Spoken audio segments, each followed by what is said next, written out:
Imagine living a life where no one, not their rudeness, not their lies, not even their disrespect, can shake your peace.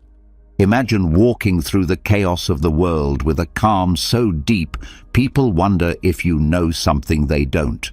You still hear the insults, you still see the drama, but it no longer enters your system. It touches you, but it doesn't move you. But let's be honest. How many times have you let someone ruin your whole day with one careless comment? How many nights have you replayed an argument in your head, getting angry all over again?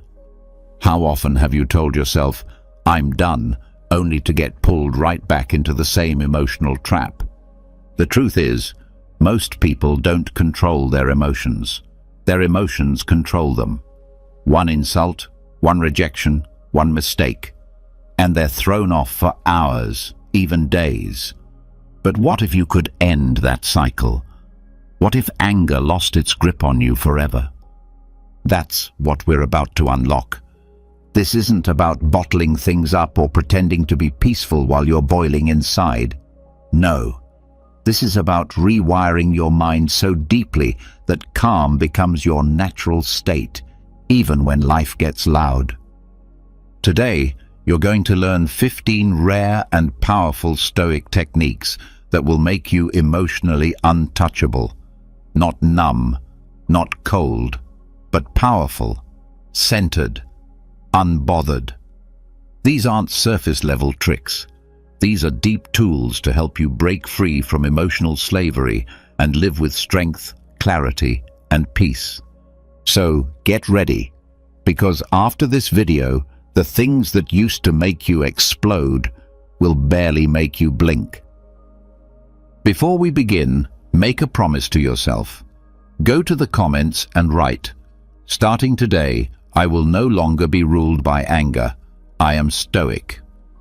This isn't just a phrase, it's a declaration. The more you say it, the more your mind believes it. And once your mind believes it, your emotions will follow. So write it now, and let's begin. Number 1. Practice preemptive humiliation. Get ready.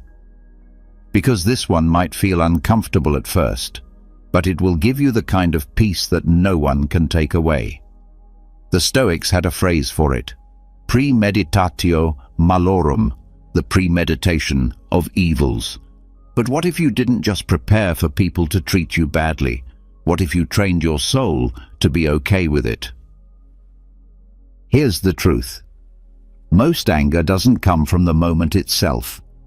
It comes from surprise, from the belief that things weren't supposed to go that way.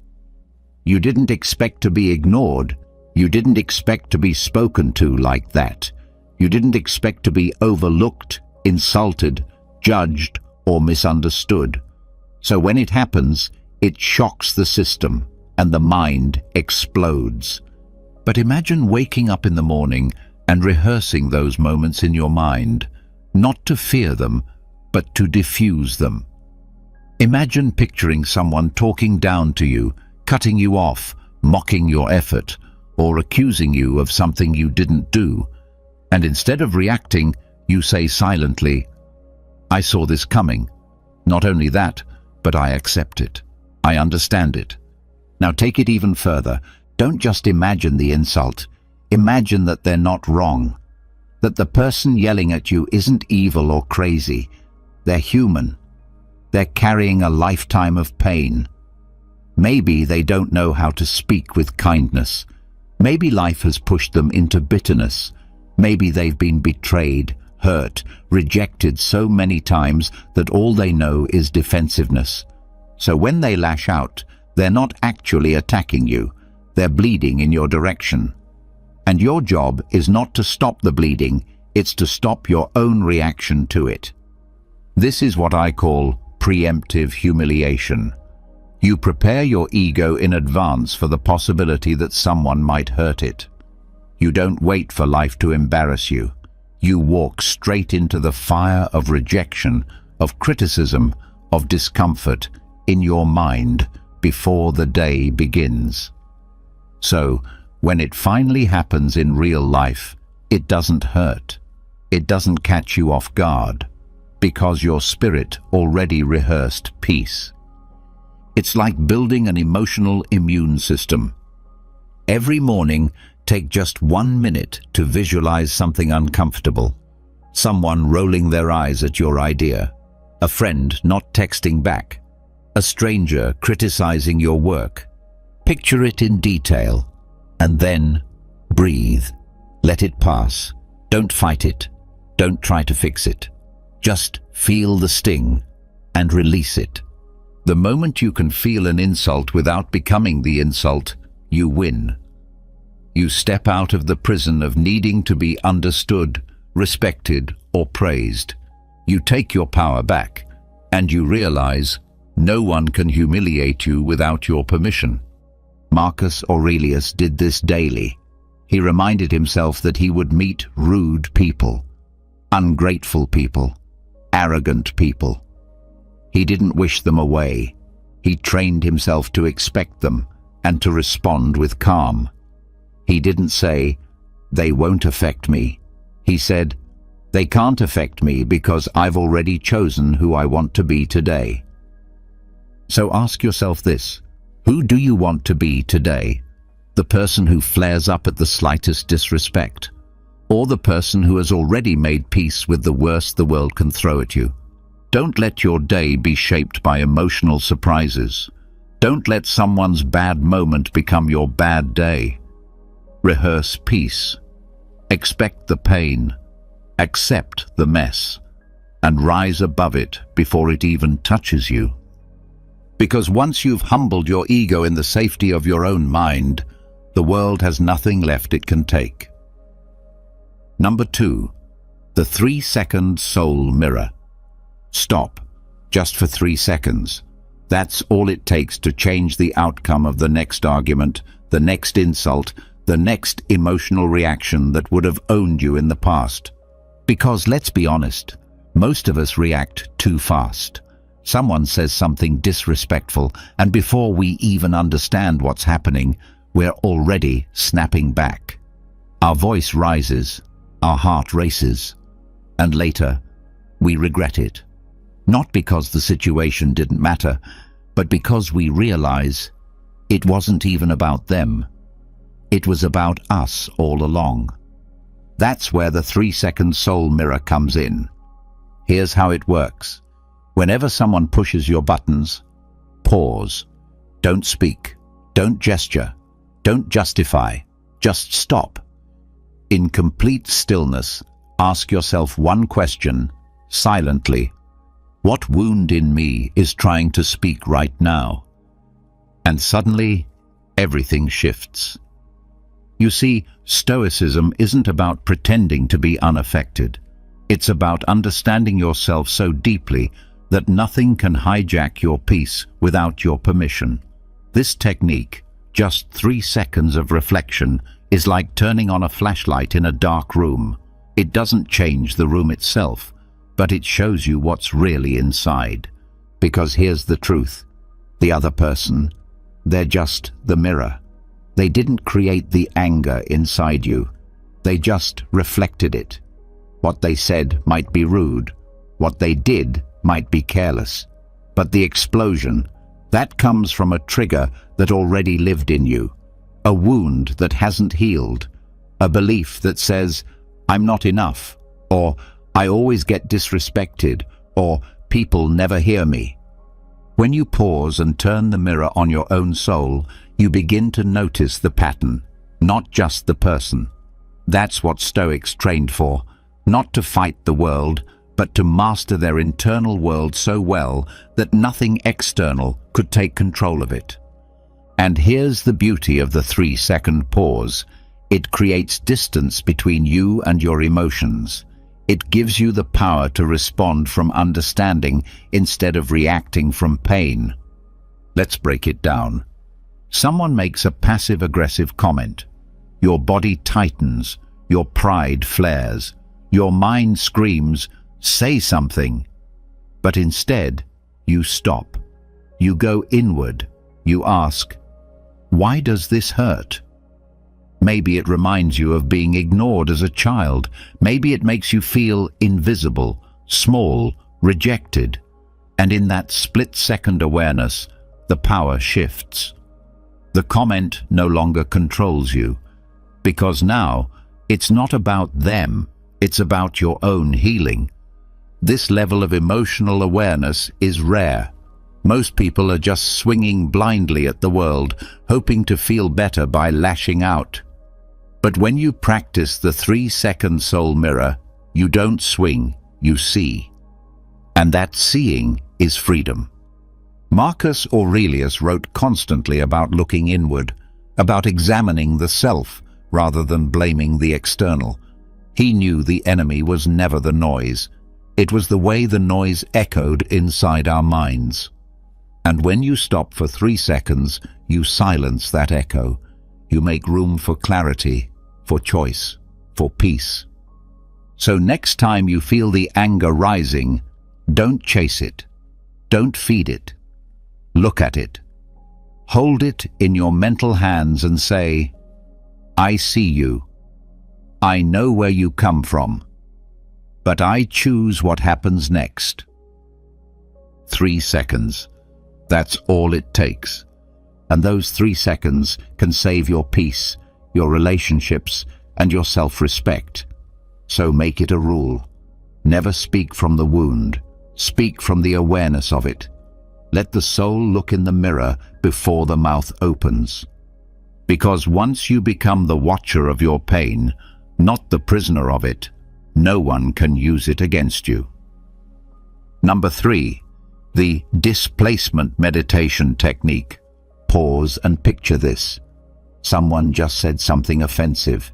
Maybe they rolled their eyes. Maybe they dismissed your hard work. Maybe they snapped at you for no reason. And your chest tightens. Your jaw locks. The heat rises in your body like steam ready to explode.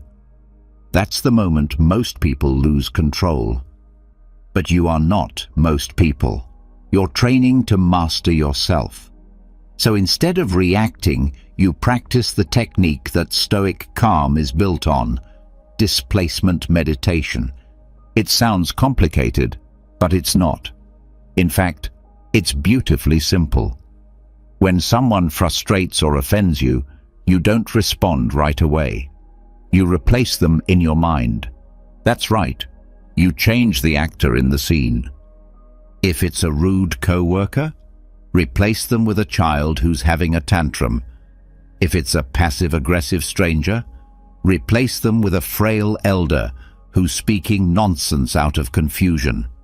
If it's someone who lashes out with cruelty, picture a dying person, weak and afraid, saying hurtful things not because they're evil, but because they're in pain. And then ask yourself, would I yell back? Would I defend my pride?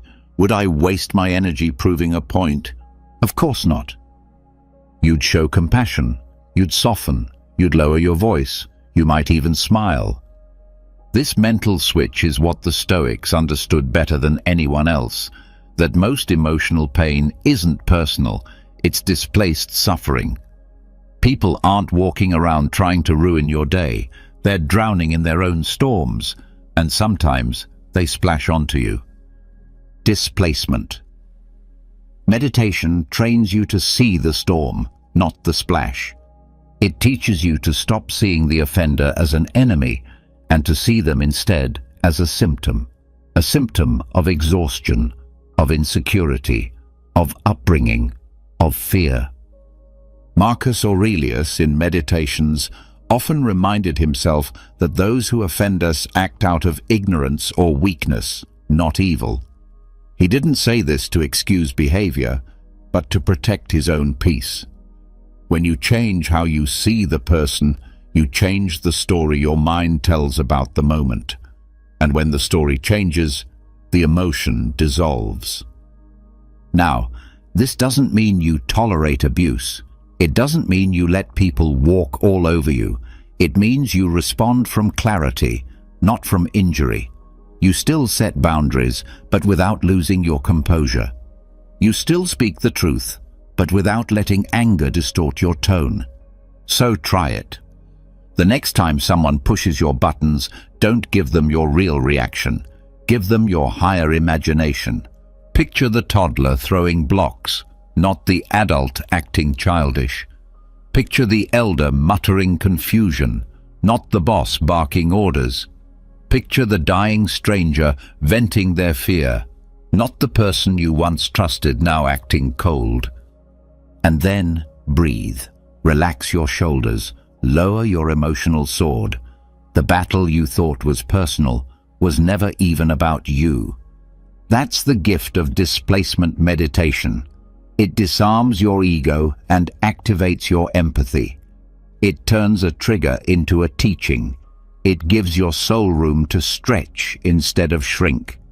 And most importantly, it keeps you in control, not them. Because once you master the art of emotional substitution, the world can still act messy, but it can no longer make you messy. And that's when you stop being reactive and start being untouchable. Number 4, collapse the fairness contract. Let's face a hard truth, one most people spend their entire lives trying to avoid. Life is not fair, people are not fair, and the world does not owe you fairness. That sentence might sting at first, but once accepted, it becomes one of the most powerful forms of emotional freedom you will ever experience. Because most anger, most frustration, and most resentment doesn't come from what happened. It comes from what you expected to happen. You expected respect. You expected appreciation. You expected kindness, understanding, or justice. And when the world didn't deliver what you ordered, you felt cheated. But here's the reality. There was no contract, no agreement, no cosmic rulebook that says your efforts must be rewarded or your kindness must be returned. That idea that fairness is guaranteed is something the Stoics called an illusion of control, and it's time to collapse it. This is what I call the fairness contract, the invisible agreement you think others signed, but they never did. You think, I listened to them, so they should listen to me. Or, I was honest, so they should be honest too. But that contract? It only exists in your mind. And every time it's violated, your mind screams, this isn't right. But the Stoic doesn't scream. The Stoic sees clearly. And what do they see? They see that fairness is a gift, not a guarantee. That decency is a choice, not a duty. That life was never designed to follow your script. And once you stop expecting it to, peace becomes your new baseline. Let's break it down. You help someone, and they don't thank you. Collapse the contract. You worked hard, but someone else gets the credit. Collapse the contract. You stayed loyal to someone who betrayed you. Collapse the contract. Because when there is no expectation, there is no betrayal. When there is no entitlement, there is no insult. When the mind is not clinging to should, it becomes impossible to stay angry. Now, this doesn't mean you stop being kind. It means you become free to be kind without needing a return. It means you give respect, not because they earned it, but because you choose it. And when others don't meet you at that level, it's okay, because you never made it a condition. That's what makes this one of the most liberating Stoic practices of all. The moment you tear up the invisible fairness contract, everything changes. Every compliment becomes a surprise. Every smile becomes a bonus. Every small gesture of decency becomes a treasure, not a transaction. Marcus Aurelius reminded himself daily, you can commit injustice by doing nothing, but don't expect the world not to be unjust. He didn't write that in bitterness, he wrote it in clarity, because he knew the only contract that matters is the one you sign with yourself. So sign a new contract today. One where you promise to act with integrity, regardless of what others do. One where you choose to do what's right, not because it gets rewarded, but because it aligns with your values. One where you don't crumble every time someone breaks the rules you created in your head. Collapse the fairness contract, and when you do, you'll feel something rare. Not numbness, not cold detachment, but a quiet power, a deeper gratitude, a strange lightness. Because now, when life is fair, you smile, and when it's not, you stay steady. And that steadiness, that's what makes you unshakable. Number 5, the ghost companion lens. Picture this. You're in the middle of an argument. Someone just disrespected you, raised their voice, rolled their eyes, or threw a cheap shot to make themselves feel superior. And you feel it. The fire rising in your chest, the comeback forming on your tongue, the impulse to react, to strike back, to defend your pride. But now, pause, just for a moment, and imagine this. Standing right beside you, invisible to everyone else, is a silent presence, a ghost. But not the kind that haunts in fear. This one haunts in wisdom. Maybe it's Marcus Aurelius, calmly watching with steady eyes. Maybe it's Epictetus, arms folded, reminding you that the only thing you ever truly control is your response. Or maybe, most powerfully, it's you. Not the current you, but the future you. The version of yourself that you're working to become. The version who is calm, patient, untouchable. The version who doesn't need to react to feel powerful. This is the ghost companion lens, a mental trick so simple, so silent, and yet so transformative that it can silence 80% of emotional outbursts before they even happen. Why does it work? Because people behave differently when they're being watched, not just by others, but by someone they respect, someone they admire, someone they do not want to disappoint. And when you activate this lens, you are no longer reacting in secret. You're responding in front of greatness. Would you still curse under your breath if Marcus Aurelius was sitting next to you? Would you still yell at the cashier if your future self, the one you're trying to build, was standing behind you with quiet eyes and gentle strength? Probably not. This technique creates internal accountability, and that's the foundation of Stoic power. Doing the right thing even when no one is watching, because you are watching. And when you invite your ghost companion into the room, you raise your standard instantly. Let's be real. Emotional outbursts often happen because we think the moment is just ours, that we're justified, that we're alone with our feelings, and they deserve to be expressed raw, unfiltered, and loud. But when you bring in that quiet witness, the illusion breaks. You remember, I am being seen by the version of myself that matters most. And that awareness, that presence, it's enough to change your next move. Try it. Next time you feel the urge to explode, say something cruel or sulk in silence. Pause, and mentally invite your ghost to stand beside you. Visualize them clearly. Let them watch, not to judge, but to hold you to your higher self. You'll feel it, the subtle shift. The shoulders relax, the breath slows, the pride melts. And in that pause, you gain something most people never touch: emotional sovereignty. Marcus Aurelius didn't need applause. He didn't need revenge. He didn't need to win every argument. He needed one thing only: to be at peace with his own conscience. And that's what the ghost companion lens offers you. A conscience so strong, so present, that it makes you unshakable. So, from this day forward, never walk alone. Carry that ghost with you. At the dinner table, in traffic, In difficult conversations, let them stand silently, reminding you of who you are trying to become. And when that version of you is in the room, anger won't stand a chance. Number 6. Name the demon, not the person.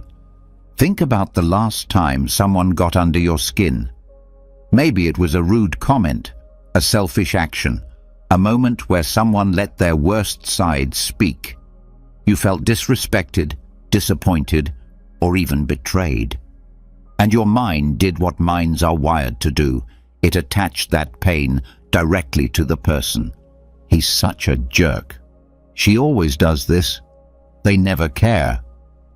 But here's where the Stoic sees differently. The Stoic doesn't just react, they investigate. They look deeper. Because what if it wasn't really the person who hurt you? What if it was something inside them acting through them? What if anger, pride, or fear had taken over their voice? What if they weren't the villain, but the vessel? This is the power of the technique called name the demon, not the person. The Stoics believed that people don't act out of evil. They act out of ignorance. They lash out not because they're wicked, but because they're confused. Because they haven't learned how to process pain. Because they're caught in emotions they haven't mastered yet. And when you learn to name the demon behind the behavior, instead of blaming the person wearing the mask, everything changes. Let's break it down. Someone yells at you unexpectedly. Instead of saying, "What's wrong with them?" pause and say silently, "That's not them. It's anger." Someone gossips about you. Instead of reacting with venom, say, "That's not who they are. It's fear talking. Fear of being left behind. Fear of not being seen." Someone constantly interrupts you, criticizes you, looks down on you. Don't see their face. See the emotion behind it. That's not Jane. That's insecurity hijacking her tone. That's not Michael. That's pride pretending to be confidence. And when you start to see the demons, not just the people, your whole reaction softens. Not because you're weak, not because you're excusing bad behavior, but because you're finally seeing the truth. This practice gives you two gifts at once. First, it helps you detach emotionally. If someone is being rude and you instantly say, "That's ego speaking," you stop yourself from making it personal. You stop seeing it as an attack on you and start seeing it as a symptom of their internal war. You become the observer, not the participant. Second, it restores your compassion, not the soft kind, the strong kind, the kind that says, "I don't need to fight you because I see you're already fighting something inside." The kind that gives you calm power when everyone else is losing their minds. Marcus Aurelius wrote that when others act poorly, it's because they don't understand what's good. Epictetus taught that people harm others when they mistake harm for help. They're not monsters, they're misled. And when you believe that deeply, you stop needing to attack. You start choosing peace because you understand. So next time someone tries to drag you into their storm, don't get pulled in. Instead, pause. Look at them not as the enemy, but as the messenger of something deeper. Name the demon quietly, and respond not to the mask, but to the truth behind it. It's not John, it's anger hijacking John. It's not Lisa, it's fear pretending to protect Lisa. It's not them, it's the wound wearing their face. Once you learn to do this, you no longer have to defend yourself from people. You only need to understand the forces that move through them. And the moment you see that, you take your power back. You move from being triggered to being tranquil. You stop swinging at shadows and start walking in the light. Number 7. Soul weight training. Think of the last time something small irritated you. Someone cut in line. A coworker made a passive-aggressive comment. A driver swerved without signaling. The moment passed quickly, but it left a mark, didn't it? A tightening in your chest, a story playing in your head, maybe even a sharp tone in your voice afterward. That's what emotional triggers do. They sneak in and hijack your peace, one small frustration at a time. But what if every one of those moments wasn't an attack, but an opportunity? What if the very things that annoy you the most are secretly your training partners? Welcome to Soul Weight Training. Here's the mindset shift. Every irritation is a mental rep. Someone cuts you off in traffic? That's a 10-pound patience rep. You just got stronger. Someone talks over you in a meeting? That's a 15-pound humility rep. Someone forgets to say thank you? Boom, 20-pound gratitude endurance rep. That passive-aggressive message? That's a heavy set. But you didn't break, you didn't snap, you just lifted it and moved on.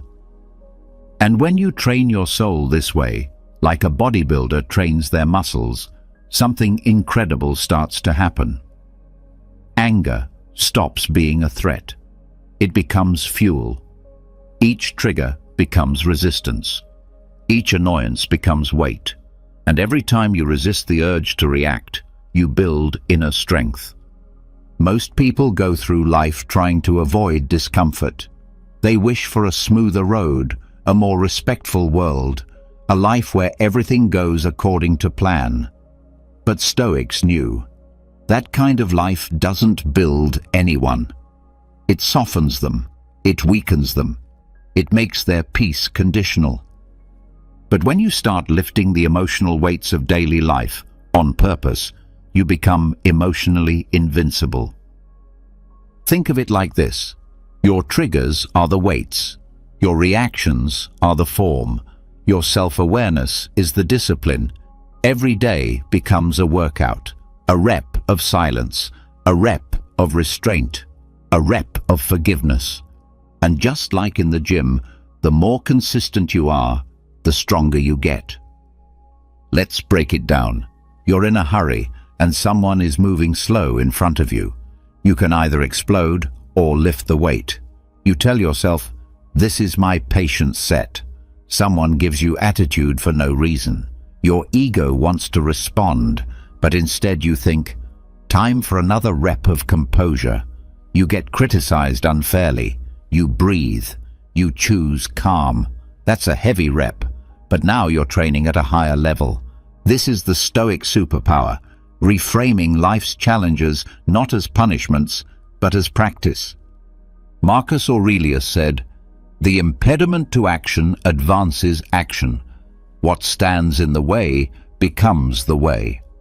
In other words, the things that frustrate you are the path, not the obstacle.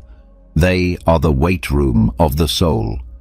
So stop asking life to be lighter. Start getting stronger. And remember, growth doesn't come from comfort. It comes from resistance. Not just the resistance outside, but the resistance inside. The part of you that wants to lash out, quit, complain, or seek revenge. Every time you lift that inner weight without dropping it on someone else, you grow. And that growth, it adds up. Soon, the things that used to ruin your whole day won't even touch your mood. You'll walk through chaos with a calm that people will notice and wonder about. And they'll ask, "How are you so composed all the time?" You'll smile, and maybe you'll tell them, "I lift anger for strength. I use triggers as training. I don't avoid pain. I train through it." And that's how peace stops being a wish and becomes a lifestyle. Number 8. The last breath frame. Stop. Right now, take a deep breath, in through your nose, out through your mouth. Now ask yourself a question. If I had only 10 minutes left to live, would this matter? That insult, that rude message, that cold stare, that frustrating delay, that person who didn't appreciate you, That mistake someone made that's costing you time. Would it matter if your last breath was just a few minutes away? This is what the Stoics called memento mori, a meditation on mortality. But don't misunderstand, this isn't about fear. It's not about being morbid. It's about clarity, because nothing brings truth into sharper focus than death. And when you learn to think with your end in sight, anger suddenly feels small. Enter the last breath frame. It's a mental tool that works instantly. The moment you feel yourself about to explode, stop and picture your life clock running out. 10 minutes left, just 10. What would you do with that time? Would you really spend it yelling at a stranger in traffic? Would you waste it writing a heated reply to a message that hurt your pride? Would you use your last precious moments proving a point or holding a grudge? Or would you sit in peace, reach out to someone you love, feel the wind, the sky, the breath in your lungs? Would you reflect on what truly mattered, who you became, how deeply you loved, how well you stayed present? The answer is always the same. You wouldn't waste your last breath on petty things. So why waste this breath? This frame collapses illusions. It shows you what really deserves your energy and what doesn't. Because most of what we react to on a daily basis won't matter next year, let alone on our deathbed. And that's what made the Stoics so calm. Not that they didn't feel things, but that they kept things in scale. And Marcus Aurelius used this frame constantly. He reminded himself daily that life was brief, that death was not something to fear, but to use. When others acted cruelly, he didn't respond with rage. He asked himself, "Is this worthy of me?" He understood that one day all of this, the titles, the insults, the praise, the noise, would fade. And that made it easier to choose peace now. Try this. Next time someone disrespects you, don't jump in with emotion. Pause. Close your eyes. Picture a countdown timer on your life. 10 minutes. And then ask, is this how I want to spend the rest of my time? You'll feel your body relax. Your breath will slow. The anger will shrink. Not because it's gone, but because you've seen beyond it. That's the gift of the last breath frame. It pulls you out of the moment and into eternity. It reminds you that most offenses are just dust floating through your day. And when death sits quietly on your shoulder, that dust loses all weight. So let that thought guide you. Life is short, time is precious, and peace is worth more than pride. And if today was your last, wouldn't you want to leave with dignity, not drama? Use the last breath frame, and let every breath you have left be a choice, not a reaction. Number 9. Externalize the insult. Script. Words have power. They can build someone up or cut deep like a blade. And when someone throws an insult at you, your mind and body react as if you've been attacked physically. Your pulse spikes, your breath shortens. You replay what they said over and over in your head, trying to make sense of it, trying to defend yourself, even in silence. But the Stoic doesn't absorb the insult. The Stoic externalizes it. Here's how. Imagine someone says something cruel, sarcastic, dismissive, or unfair.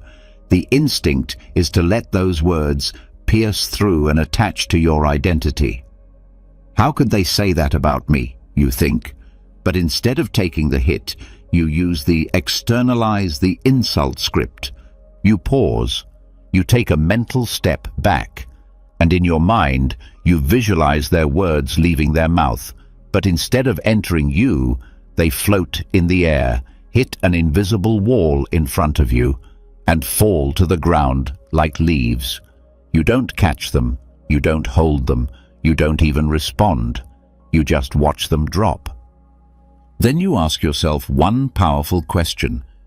Is this really about me, or is this about them? And that's when the illusion breaks. Because most insults have nothing to do with you. They are not reflections, they are projections. The person insulting you is often just leaking their own inner chaos, their stress, their pain, their insecurity, and you happen to be in range. This one mental shift can save you from hours of unnecessary suffering. Let's go deeper. Someone calls you lazy, even though you've been working hard. Instead of defending yourself or getting angry, you pause. You let the words float. Then you think, are they angry at me, or frustrated with themselves for not keeping up? Someone mocks your appearance or your ideas. You pause, float the words, and ask, is this judgment or jealousy? Is this cruelty or their need for control? Once you begin seeing insults not as truth, but as emotional broadcasts, you stop giving them weight. You stop carrying them home. You stop internalizing someone else's wound as if it belongs to you. Marcus Aurelius reminded himself constantly, choose not to be harmed, and you won't be. Not because harm doesn't exist, but because you control what enters your mind and what bounces off. The insult may be loud, but its power comes from your invitation. Stop inviting it in. Now, let's make this even more practical. The next time you're insulted, follow this 3-step script. Visualize the words floating, not entering. Let them hang in the air. Don't claim them. Picture a wall between you and the words, not for defense, but for clarity. Ask the question, what pain might this person be projecting? You don't need to know the answer. You only need to ask it to break the spell. Because when you focus on their wound instead of your ego, the sting fades almost instantly. And here's the deeper truth. Insults only stick to parts of you that haven't healed. That's why this practice not only protects you, but reveals where you still need growth. The less they affect you, the more whole you've become. So next time someone throws verbal fire your way, don't catch it, don't fight it, just watch it float and fall. It was never about you anyway. That's not emotional numbness, that's emotional wisdom. And that's what Stoicism trains you to do. Protect your peace, not with walls, but with understanding. Number 10, the sacred pause technique. You're in a heated conversation. Someone says something sharp, maybe even cruel. You feel it instantly, that jolt of heat in your chest, the urge to defend, correct, attack, or retreat. It happens in a flash. That moment, right there, is the moment most people lose themselves. But not the Stoic. The Stoic pauses. This is what we call the sacred pause technique, and it is one of the most powerful tools of emotional mastery. It's simple, but don't let that fool you. This one shift can transform the entire trajectory of your relationships, your reactions, and your inner peace. Here's how it works. When tension rises, do nothing. Don't speak. Don't gesture. Don't roll your eyes. Don't let your face react. Instead, take one breath. Roll your shoulders back. Soften your jaw. Let silence stretch between what just happened and what you're about to do.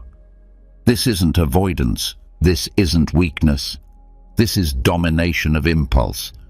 Most people react the way a match reacts to fire, instantly. But Stoicism teaches something rare.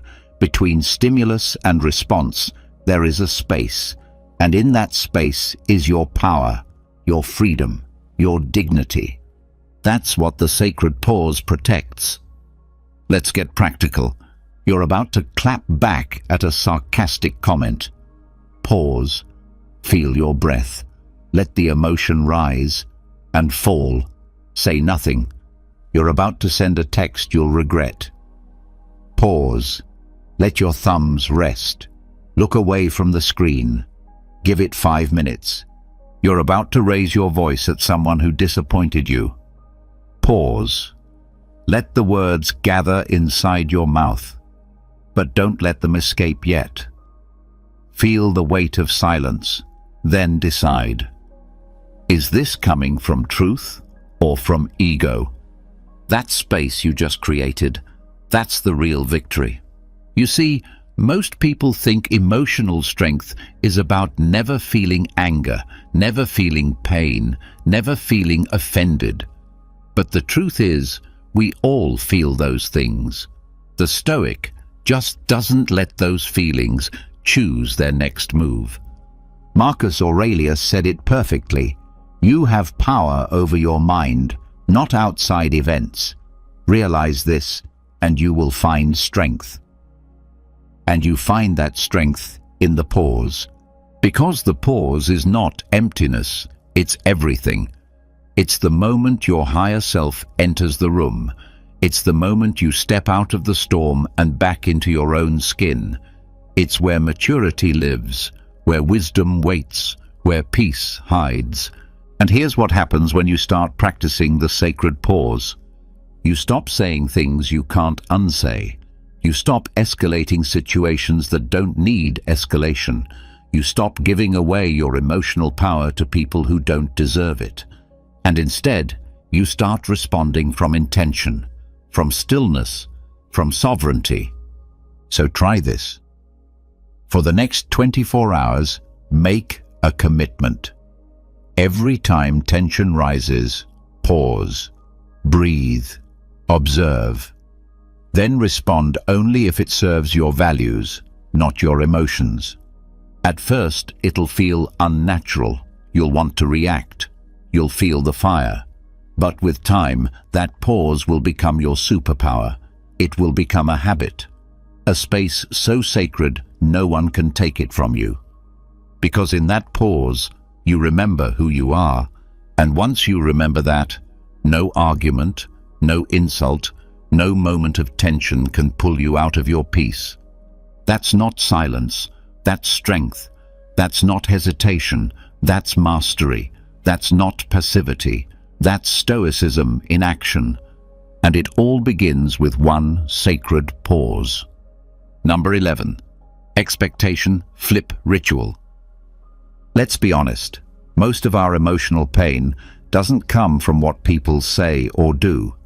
It comes from what we expected them to say or do. We expected kindness. We expected respect. We expected fairness, understanding, decency, or even just basic courtesy. And when reality doesn't meet the script we had in our head, we don't just get disappointed, we get hurt. That's why Stoicism teaches a radical shift. Flip the expectation before it flips you. This is the expectation flip ritual, and here's how it works. Before any conversation, interaction, or social moment, especially with difficult people, you perform a mental ritual. You say silently, I'm not entering this expecting kindness, I'm expecting challenge, but I will remain undisturbed. You prepare not for the best, but for the mess. And in that preparation, you take back your emotional power. Most people live by invisible contracts. They don't say it out loud, but their mind plays it like this. If I'm polite, they should be polite back. If I open up, they should listen. If I show up fully, they should meet me there. But Stoics know, life doesn't sign your emotional contracts. People don't read the scripts you write in your head. And most importantly, your peace should not depend on their performance. Let's get practical. You're about to walk into a meeting where you usually feel dismissed. Flip the expectation. They may interrupt, they may ignore me, but I will not lose my center. You're about to call someone who often makes passive-aggressive comments. Flip it. They might do it again, but I will not bite the bait. You're going home to visit family, where old wounds live. Flip it. They may not change. That's okay. I'm here to practice my calm, not to chase validation. And here's the magic. When you stop expecting people to be easy, you stop being disappointed when they're not. You disarm the emotional landmines before you step on them, and your nervous system stops living on edge, waiting for others to get it right. Marcus Aurelius used this mindset every day. In the first chapter of Meditations, he writes, "Today I shall meet people who are meddling, ungrateful, arrogant, deceitful, envious, and unsocial." Not because he was pessimistic, but because he was prepared. He wasn't walking around begging life to treat him gently. He was training to remain stable regardless. That's the Stoic edge. Because when you reverse the emotional contract, when you expect discomfort but vow to stay undisturbed, you stop outsourcing your peace. You stop hoping people will behave a certain way so that you can feel okay. And instead, you build a peace that no one can bargain with. Try this. Before your next conversation, pause and say silently, "I expect nothing from them. Everything I need is already within me." And then walk in, not armored in defensiveness, but grounded in inner strength. Because the truth is, the world doesn't owe you kindness, but you owe yourself calm, and once you commit to that, no one can rob you of it. That's the expectation flip ritual. That's emotional self-sufficiency. That's Stoicism, not in theory, but in real life. Number 12. Adopt the role of cosmic observer. Sometimes all it takes to silence anger is one simple shift in perspective. Zoom out. You're not in the heat of the moment. You're not trapped inside the emotion. You're not clenching your fists or rehearsing a comeback. You're watching it all from above. That's the power of the cosmic observer. It's a Stoic technique as strange as it is powerful. And once you practice it, you'll wonder why you ever let life get to you. Here's how it works. When conflict happens, when insults are thrown, when awkwardness rises, or someone rubs you the wrong way, don't stay stuck inside the scene. Mentally step out of your body. Float up past the room, the city, the sky. Become a satellite in orbit, looking down at Earth. And from that altitude, observe. See yourself down there. Just a human, one of billions. In a moment that will pass. In a situation that seems big now, but from this height looks small, neutral, unimportant. The person yelling? A flicker of movement on the surface of a blue planet. The awkward conversation? A momentary vibration in the air. The argument you think you need to win? A scene in a short film that no one will remember. From this height, there are no enemies. There are no victories, no ego, no embarrassment, no insult that can survive the zoom out. And that's the secret. Distance dissolves drama. The Stoics didn't use this technique to avoid life. They used it to understand it. Marcus Aurelius constantly reminded himself of the bigger picture. He would write, "All is ephemeral, fame and the famous as well." He saw life as a brief passing spark in the vastness of the cosmos. And from that vantage point, how could petty emotions possibly rule him? When you become the cosmic observer, you strip anger of its power. Because anger thrives in tight spaces. It needs you to stay zoomed in.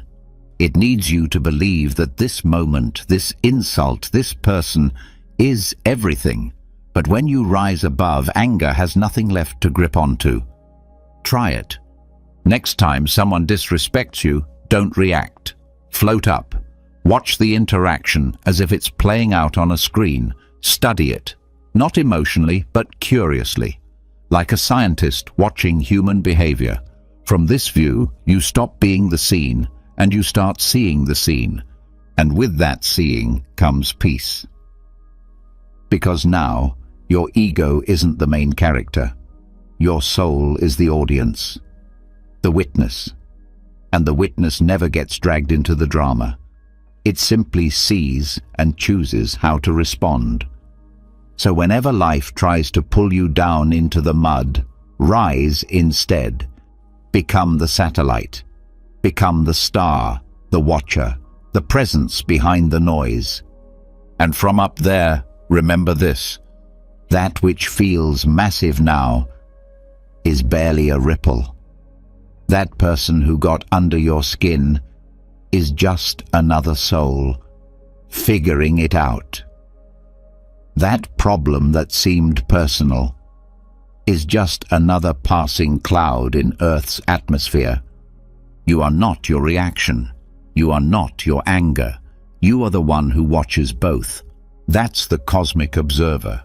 And once you rise into that role, nothing down below can pull you out of your peace again. Number 13. Master the reaction echo test. Here's a truth most people never realize. When someone provokes you, your reaction isn't caused by their words. It's caused by your attachment to what those words stir up inside you. The insult isn't the real problem. It's the echo it triggers. And that's where the reaction echo test comes in. This technique isn't loud. It doesn't require a speech or a comeback. In fact, it asks you to do something incredibly rare. Say nothing. Just pause. Just observe. Just listen. Not to the other person, but to what arises inside of you. When someone tries to provoke you, the moment becomes a mirror. And instead of lashing out, you scan your own reflection. You ask silently, did I tighten up? Did I feel the need to justify myself? Did I immediately start replaying what they said, trying to make sense of it, or prove it wrong? If the answer is yes, you've found your echo. That subtle vibration of ego, of pain, of insecurity, still hidden in the corners of your being. And that's the real target, not the person, not the words, but the echo that proves you're still holding on to something you haven't yet released. The Stoics knew this well. They weren't trying to become robots. They were trying to become equanimous, calm in the face of provocation, because the inside had already been cleaned. Marcus Aurelius wrote, "If you are pained by external things, it is not they that disturb you, but your own judgment of them." In other words, what hurts isn't what's said, it's what you believe about it. So how do you train for this? You watch the echo, not with judgment, but with curiosity, like testing the acoustics in a room. Say nothing and just notice. Did the words bounce off you, or bounce around inside you? If they bounced off, you've passed the test. If they bounced around, creating replay loops, tension, inner monologues, you found something worth healing. This test is not about performance, it's about clarity. And once the echo fades, something beautiful happens. You no longer need to react. The desire to prove, correct, defend, or explain, it vanishes. Because the wound it tried to protect has finally gone quiet. Let's get practical. Someone questions your intelligence. You pause. You notice the echo, a flash of insecurity maybe. That's your work, not them. Someone ignores your idea in a meeting. You pause. You feel the need to speak up, to reclaim the spotlight. But that need, that's the echo. And once you train yourself to notice it, it loses its grip. Because here's the truth. When your inner world is still, no noise outside can disturb you. And when there's no echo left inside, no trigger to react from, Peace becomes your default setting. So from now on, make this your personal ritual. When provoked, pause and listen. Not to the words, but to the echo. Train yourself to hear what others can't, because in that space, you'll find your deepest strength. Master the reaction. Echo test. And you'll stop being pulled by every push the world throws your way. Because when your inner room becomes silent, nothing echoes back. And when nothing echoes back, nothing controls you. Number 14. Give the gift of being wrong. Let's admit it. Being right feels good. There's a rush, a sense of power, a feeling of control when you correct someone or prove a point. And yet, the more attached you are to being right, the easier it is for others to control your peace. That's why one of the rarest, most powerful Stoic flexes is this: let others be wrong, and let it not disturb you. Most people can't do this. They can't stand to let an error float by without jumping in. Someone misquotes a fact, they interrupt. Someone says something they disagree with, they argue. Someone spreads a rumor or misjudges their intentions. They rush to defend themselves. But here's the Stoic truth. The need to correct others is just another form of ego. And once you dissolve that need, you unlock a level of peace few ever reach. This is what it means to give the gift of being wrong. It means someone gets the story completely backward, and you let them. Someone underestimates you, and you smile quietly. Someone speaks with false confidence, and you let them walk away feeling victorious. Why? Not because you're weak, not because you don't care, but because you've realized being right isn't always worth the cost of your peace. Let's break this down. Someone misrepresents what happened in a conversation. The old you would have jumped in, "That's not what I said." But the Stoic version of you observes, breathes, and lets it go. Why? Because your truth isn't threatened by their misunderstanding. Someone offers a wildly incorrect opinion. You could debate, prove your intelligence, or embarrass them. But instead, you choose stillness. Why? Because not every battle deserves a warrior. Some deserve a smile and silence. Marcus Aurelius wrote, "You always own the option of having no opinion." What he meant was this: you don't need to correct the world to remain in integrity. You don't need to win arguments to be secure in your knowledge. The strongest person in the room is often the quietest one. This doesn't mean you tolerate lies. It doesn't mean you let harmful ideas spread unchecked. But it means you weigh the moment before you speak. You ask yourself, is this correction necessary, or is it ego?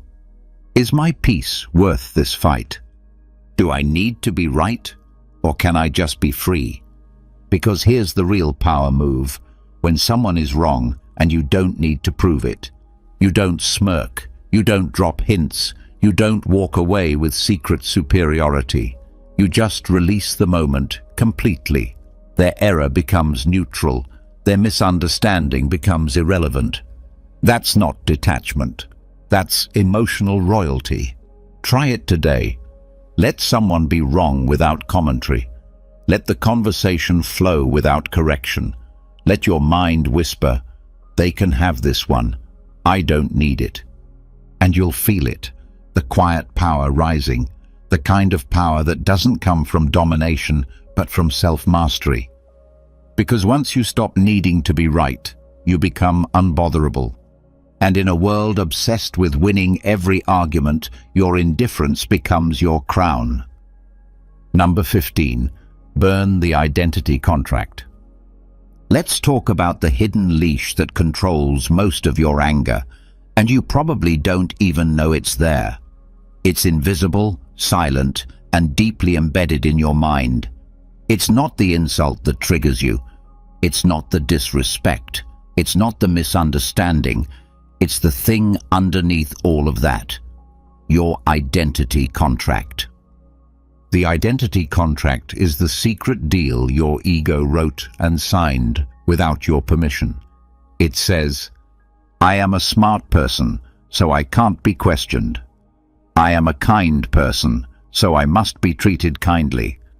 I am a respected person, so I must not be disrespected. Sounds harmless, right? But the problem is, once your mind attaches to these roles, these images of who you are, any challenge to them feels like an attack, not on your behavior, but on you. And when someone touches that image, anger erupts like a reflex. Why? Because your mind thinks something sacred is being threatened. That's why the Stoic solution isn't just managing anger, it's destroying the reason anger takes root in the first place. It's time to burn the identity contract. This means stepping back and realizing you are not your title, you are not your image, you are not your role, your pride, your accomplishments, or your reputation. You are the presence beneath all that, the awareness that observes all of it. And once you detach from the identity, the ego has nothing left to protect and nothing left to be offended. Let's break it down. Someone questions your intelligence. The contract flares. They can't say that. I'm smart. But what if you burned that contract? Suddenly, there's nothing to defend. You don't need to argue. You don't need to prove. You just are. Someone calls you selfish. The ego screams, no, I'm kind.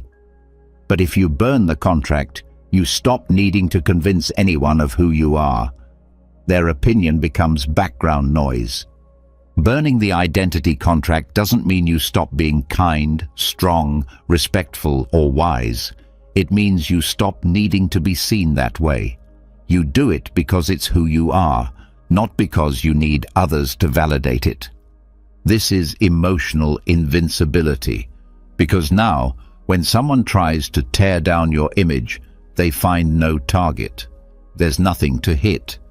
You've already burned the paper ego was hiding behind. Marcus Aurelius practiced this every day. He reminded himself that he was a soul, a breath, a speck in the grand turning of the universe, not an emperor who needed applause or obedience. That humility wasn't weakness, it was his armor, and it made him one of the most unshakable leaders in history. Try this practice.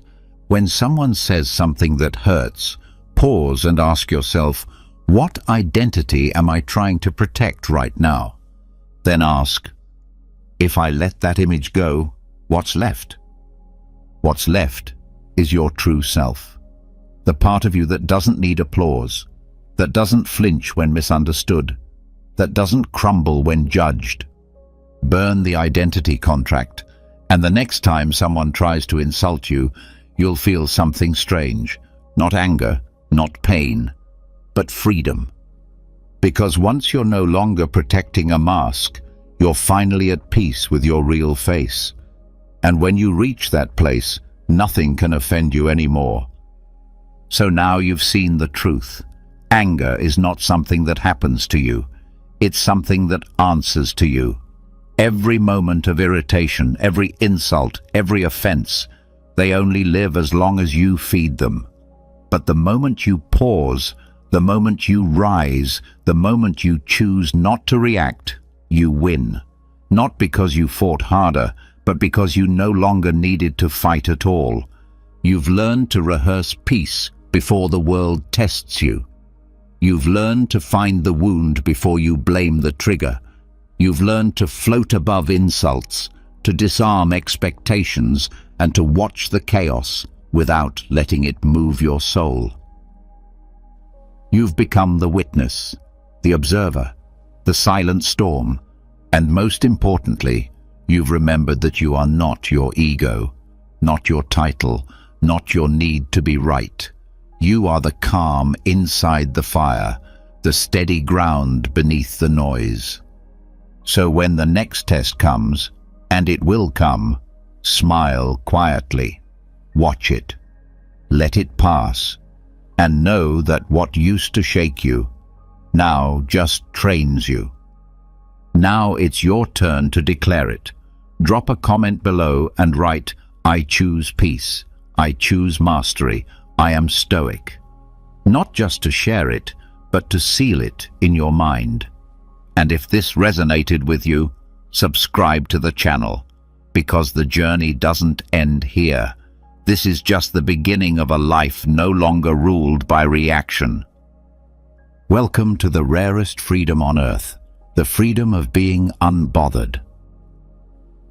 Imagine being able to stay calm and collected in the middle of a traffic jam, facing a difficult conversation with your boss, or even dealing with a personal crisis. This is the power of Stoicism, an ancient philosophy that has helped people for centuries to live happier and more fulfilling lives. Stoicism teaches us that the only thing we can truly control is our own thoughts and actions. Everything else, from the weather to the economy to the behavior of others, is outside of our control. By accepting this reality, we can free ourselves from the anxiety and frustration that comes from trying to control things that are outside of our reach. Stoicism also teaches us to focus on what we can control, which is our own character and our actions. By striving to live a virtuous life, we can create a sense of inner peace and contentment that is not dependent on external circumstances. In this video, we'll explore 10 profound lessons from Stoicism that can help you achieve inner peace and mastery over your emotions. Join us on this journey of self-discovery as we explore the ancient wisdom of Stoicism and learn how to apply it to our modern lives. Lesson number 1. Embrace what you can control. Epictetus, the Stoic sage, offers us a fundamental lesson that serves as the cornerstone of Stoic philosophy, the dichotomy of control. At the heart of this teaching is the recognition that our lives are subject to a fundamental division between elements we can control and those beyond our influence. This concept is pivotal in cultivating a calm and composed demeanor, even in the midst of life's uncertainties. In essence, Epictetus advises us to invest our energy and attention in those aspects of life that fall within our sphere of control. These include our thoughts, actions, intentions, and responses. By directing our focus to what is genuinely within our power, we can navigate life with a sense of purpose and mastery. It is the acknowledgement that our internal world is under our dominion that forms the bedrock of our tranquility. Conversely, external events and circumstances, which often elude our sway, are to be acknowledged as outside the realm of our control. Just as an archer, as exemplified by Epictetus, can aim carefully, draw the bowstring with precision, and release the arrow skillfully, yet remain uncertain of the flight's outcome, we must learn to release our attachment to outcomes we cannot govern. This release is not an act of resignation, but an embrace of equanimity in the face of life's inherent unpredictability. Epictetus's metaphor of the archer, who derives contentment from knowing they've exerted their best effort regardless of the target's fate, serves as a potent reminder of the Stoic approach to life. It encourages us to concentrate on our intentions and the dedicated efforts we put forth, accepting that the results are subject to a multitude of external factors. In essence, Stoicism reminds us to seize the reins of our inner world, embracing the dichotomy of control as a powerful tool to maintain a calm and composed disposition in a world where much remains beyond our influence. By concentrating our energies on what we can shape, we free ourselves from the burden of attempting to govern the uncontrollable, allowing us to discover serenity in the knowledge that we've done our utmost with the tools at our disposal. Lesson number 2. The power of acceptance. In the grand tapestry of Stoic philosophy, few figures stand as tall as the Roman emperor and philosopher Marcus Aurelius. His profound insights, often chiseled in the timeless monument of Meditations, resonate through the ages and illuminate one of the most powerful lessons in Stoicism, the lesson of acceptance. Marcus Aurelius guides us through a profound exploration of the human condition, acknowledging the inevitability of both triumph and tribulation. Life, as he observes, is a symphony of ups and downs, a constant ebb and flow. Within this ever-shifting landscape, there exist circumstances beyond our influence, elements we cannot control. Marcus Aurelius, in his role as a Stoic sage, extols the virtue of accepting these immutable truths. To accept, in the Stoic sense, is to embrace the reality of life's unpredictability and impermanence. It is to release the chains of attachment to specific outcomes and to walk in harmony with the unceasing rhythm of the universe. In Marcus Aurelius's words, resistance to the natural course of events leads only to turmoil and distress, like a ship struggling against the relentless current.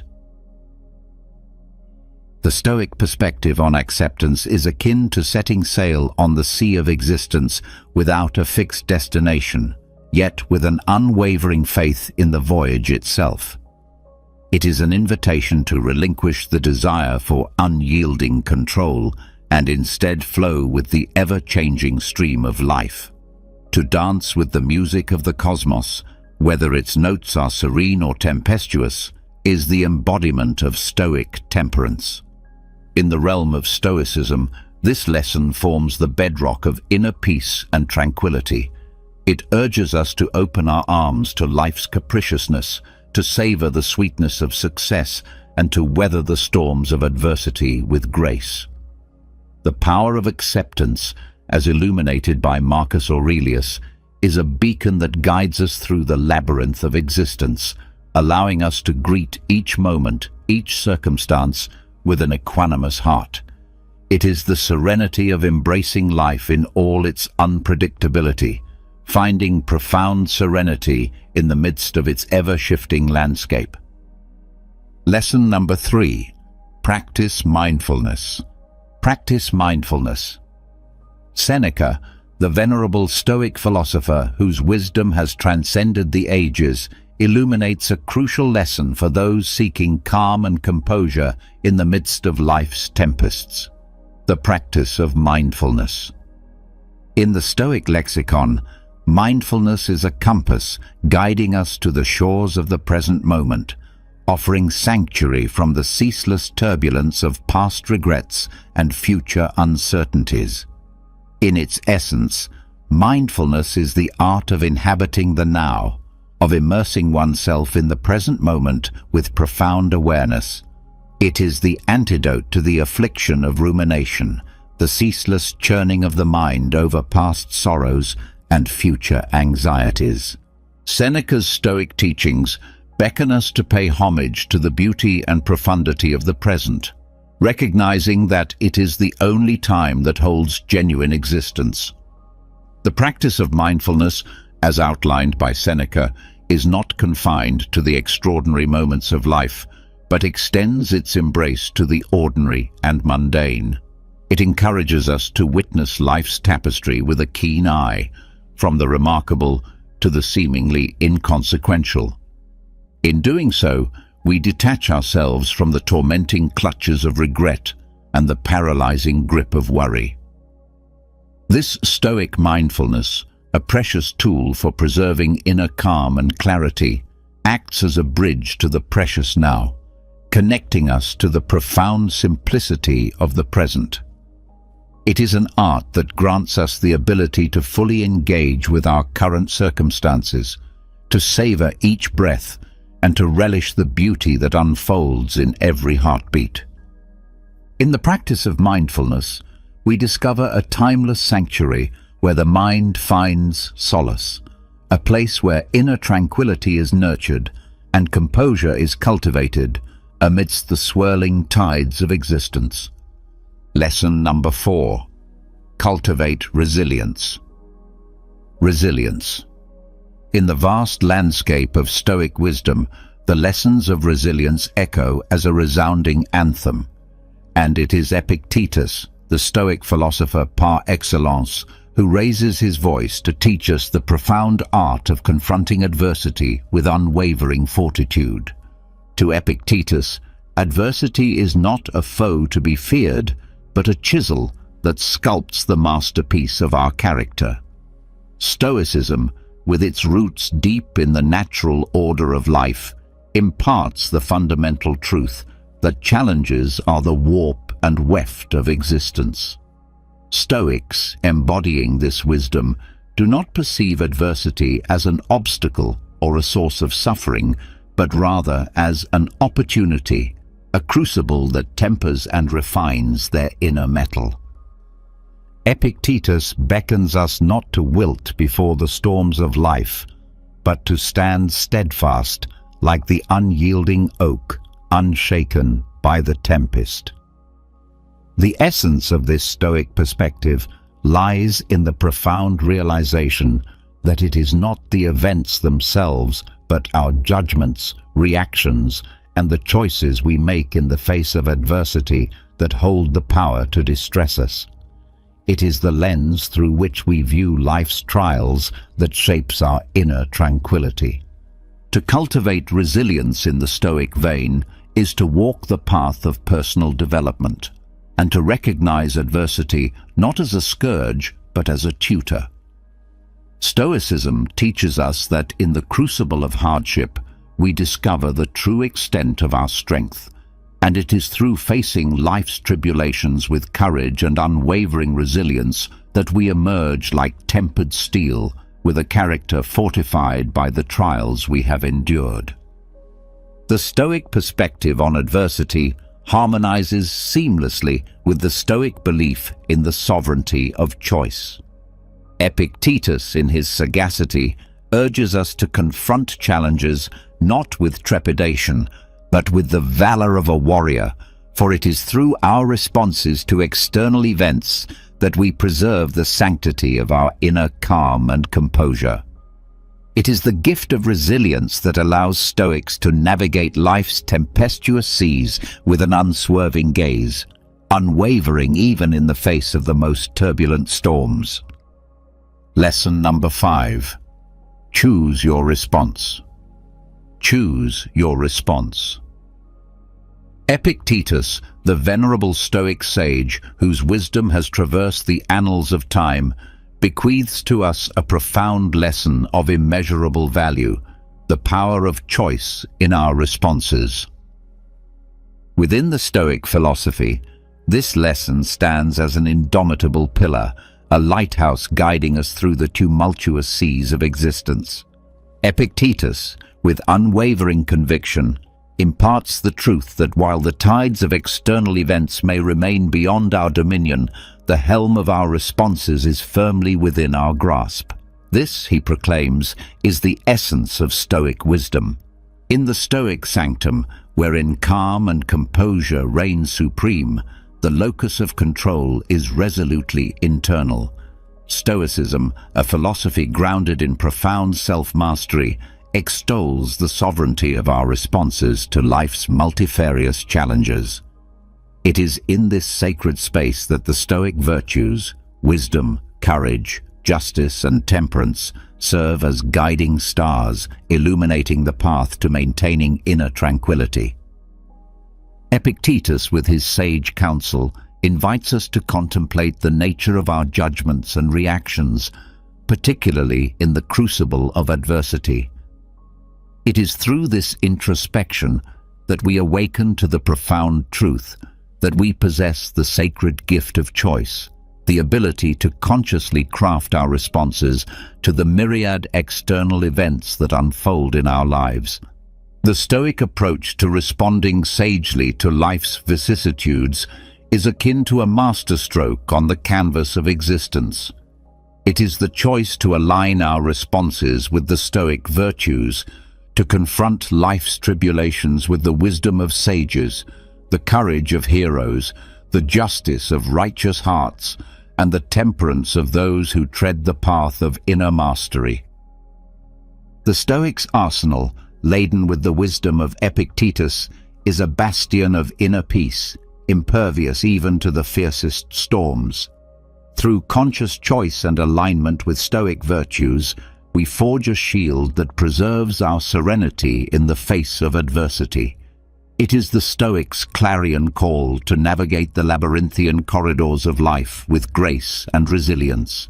For in the crucible of conscious choice, we find the crucible of enduring inner peace. Lesson number 6. Limit excessive desires.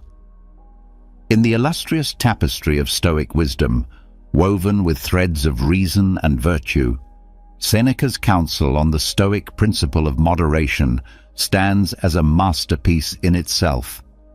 A sage known for his profound philosophical essays on virtue and personal development, Seneca extends to us a lesson of paramount importance. A lesson that beckons us to curb the tempestuous desires that often threaten to engulf our inner calm. At the heart of Stoicism lies the belief that excessive desires, like turbulent seas, have the power to cast our lives adrift, leaving us in a perpetual state of turmoil and discontent.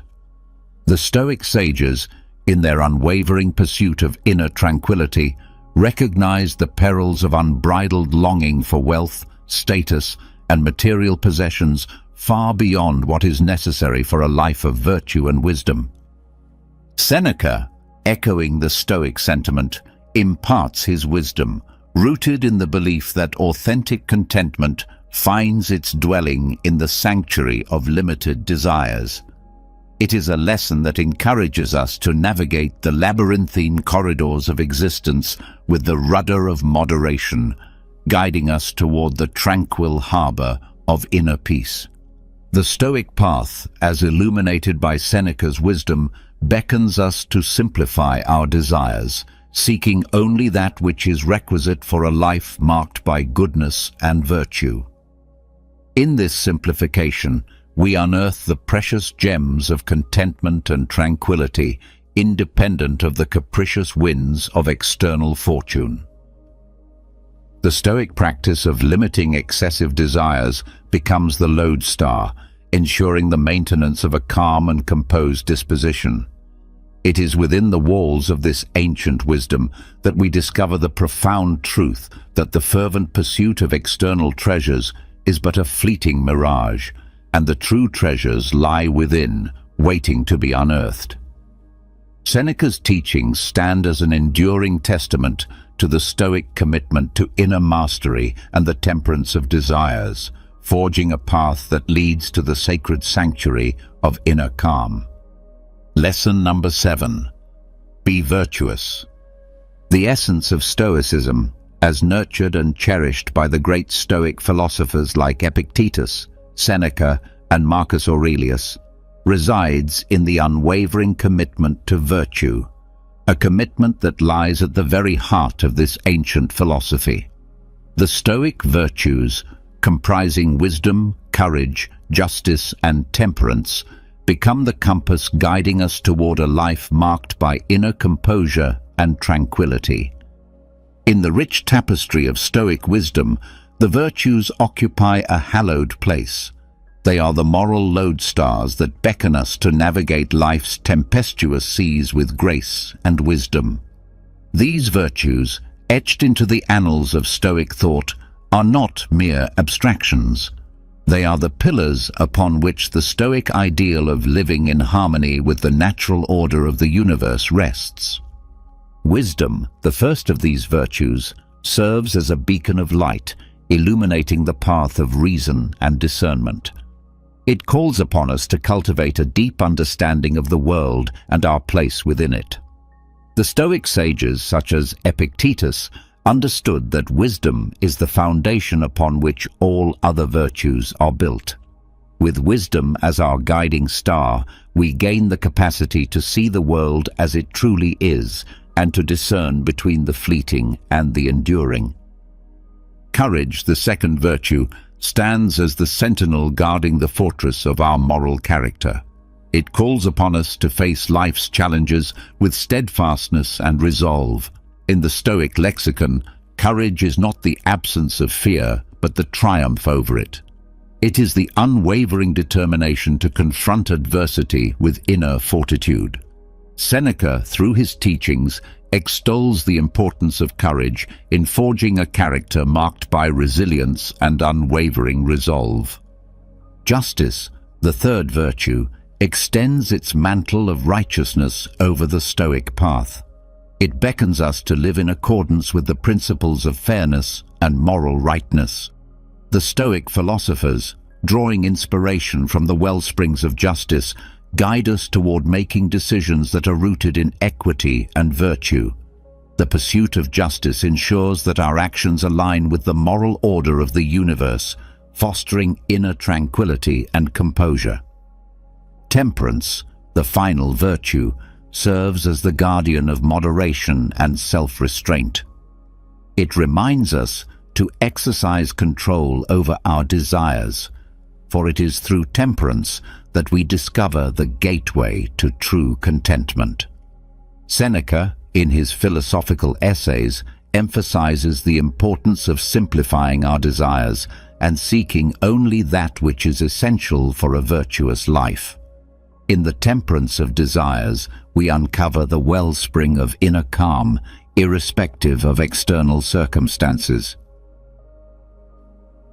These virtues, championed by various Stoic philosophers, converge to shape a life that exemplifies the Stoic ideal. They serve as the lodestar, guiding us through life's turbulent seas with grace, wisdom, and unshakable inner peace. By adhering to these virtues and allowing them to permeate our thoughts and actions, we maintain a calm and composed disposition, reflecting the Stoic commitment to inner harmony and ethical living. In the mosaic of Stoicism, the virtues are the vibrant colors that compose the image of a life lived in harmony with the eternal truth of the cosmos. Lesson number 8. Understand the transitory nature of life. The transitory nature of life, in the profound and timeless verses of his Meditations, Marcus Aurelius, the Roman emperor and Stoic philosopher, delves into the essence of life, a life imbued with transience. His teachings are a testament to the wisdom that accepting the ever-changing nature of existence is a cornerstone for maintaining a calm and composed demeanor. Through the lens of Stoicism, Marcus Aurelius imparts a lesson that is perhaps one of the most pivotal for achieving inner serenity. He invites us to embark on a philosophical journey that involves acknowledging the ephemeral and transient aspects of life. The Stoic recognition of this reality, often referred to as the transitory nature of life, is not a harbinger of despair. Rather, it serves as a cornerstone of strength that can lend profundity to our existence. The core of this lesson is the understanding that nothing in the realm of human experience, be it the moments of joy or the trials of adversity, is immutable. The universe, in its eternal ebb and flow, weaves a tapestry of constant change. The Stoic sage does not resist this cosmic dance, but chooses to waltz in harmony with it, with grace and wisdom. Marcus Aurelius urges us to unburden ourselves from the weight of attachments to those fleeting moments that shimmer like stars across the night sky, and to the material possessions that hold our attention for but a brief interlude. He teaches us to appreciate these moments and possessions as they come into our lives, but also to let them go when the time for departure arrives. In doing so, we unearth an inner sanctuary of calm and composure, impervious to the external tempests. Accepting the impermanence of all things, as championed by Marcus Aurelius, acts as a salve for the soul. It allows us to put into perspective the vicissitudes of life. It liberates us from the bondage of anxiety that stems from clutching onto what was or what might have been. Through this Stoic teaching, we become the architects of our inner fortitude, crafting a character marked by resilience in the face of life's inevitable changes. In understanding the transitory nature of life, we pave the way for a profound sense of inner tranquility. We recognize that our capacity for calm and composure transcends the rise and fall of external circumstances. It is an enduring presence, much like the stars that continue to shimmer in the night sky, irrespective of the fleeting clouds that pass before them. Marcus Aurelius, through his Stoic wisdom, invites us to bask in the light of this understanding, offering us the opportunity to savor life's moments while retaining an unwavering sense of inner peace. Lesson number 9. The value of gratitude. In the profound tapestry of Stoic philosophy, woven with threads of wisdom and resilience, there exists a gem that sparkles with profound insight: the value of gratitude. This lesson, championed by Seneca, one of Stoicism's eminent philosophers, illuminates the path to inner calm and contentment, irrespective of life's challenges. It guides us to celebrate not only life's triumphs, but also its tribulations, for it is through the lens of gratitude that we find serenity even in the face of adversity. Seneca, in his essays dedicated to the concept of gratitude, masterfully extolled its virtues. He beckoned us to redirect our gaze from what we may lack to what we have, to find solace in the present moment, and to embrace the treasures that often go unnoticed. In this Stoic practice, we unearth a potent tool for sustaining a profound sense of inner peace.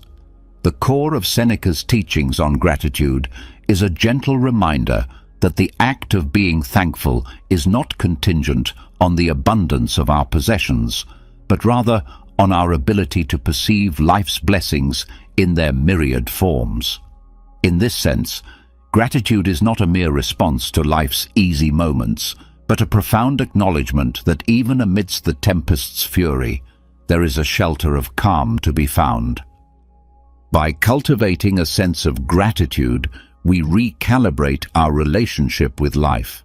We learn to see the splendor in the ordinary, the lesson within adversity, and the preciousness of every fleeting moment. Seneca encourages us to be content with the present, recognizing that the treasures of life are not commodities to be acquired, but experiences to be cherished.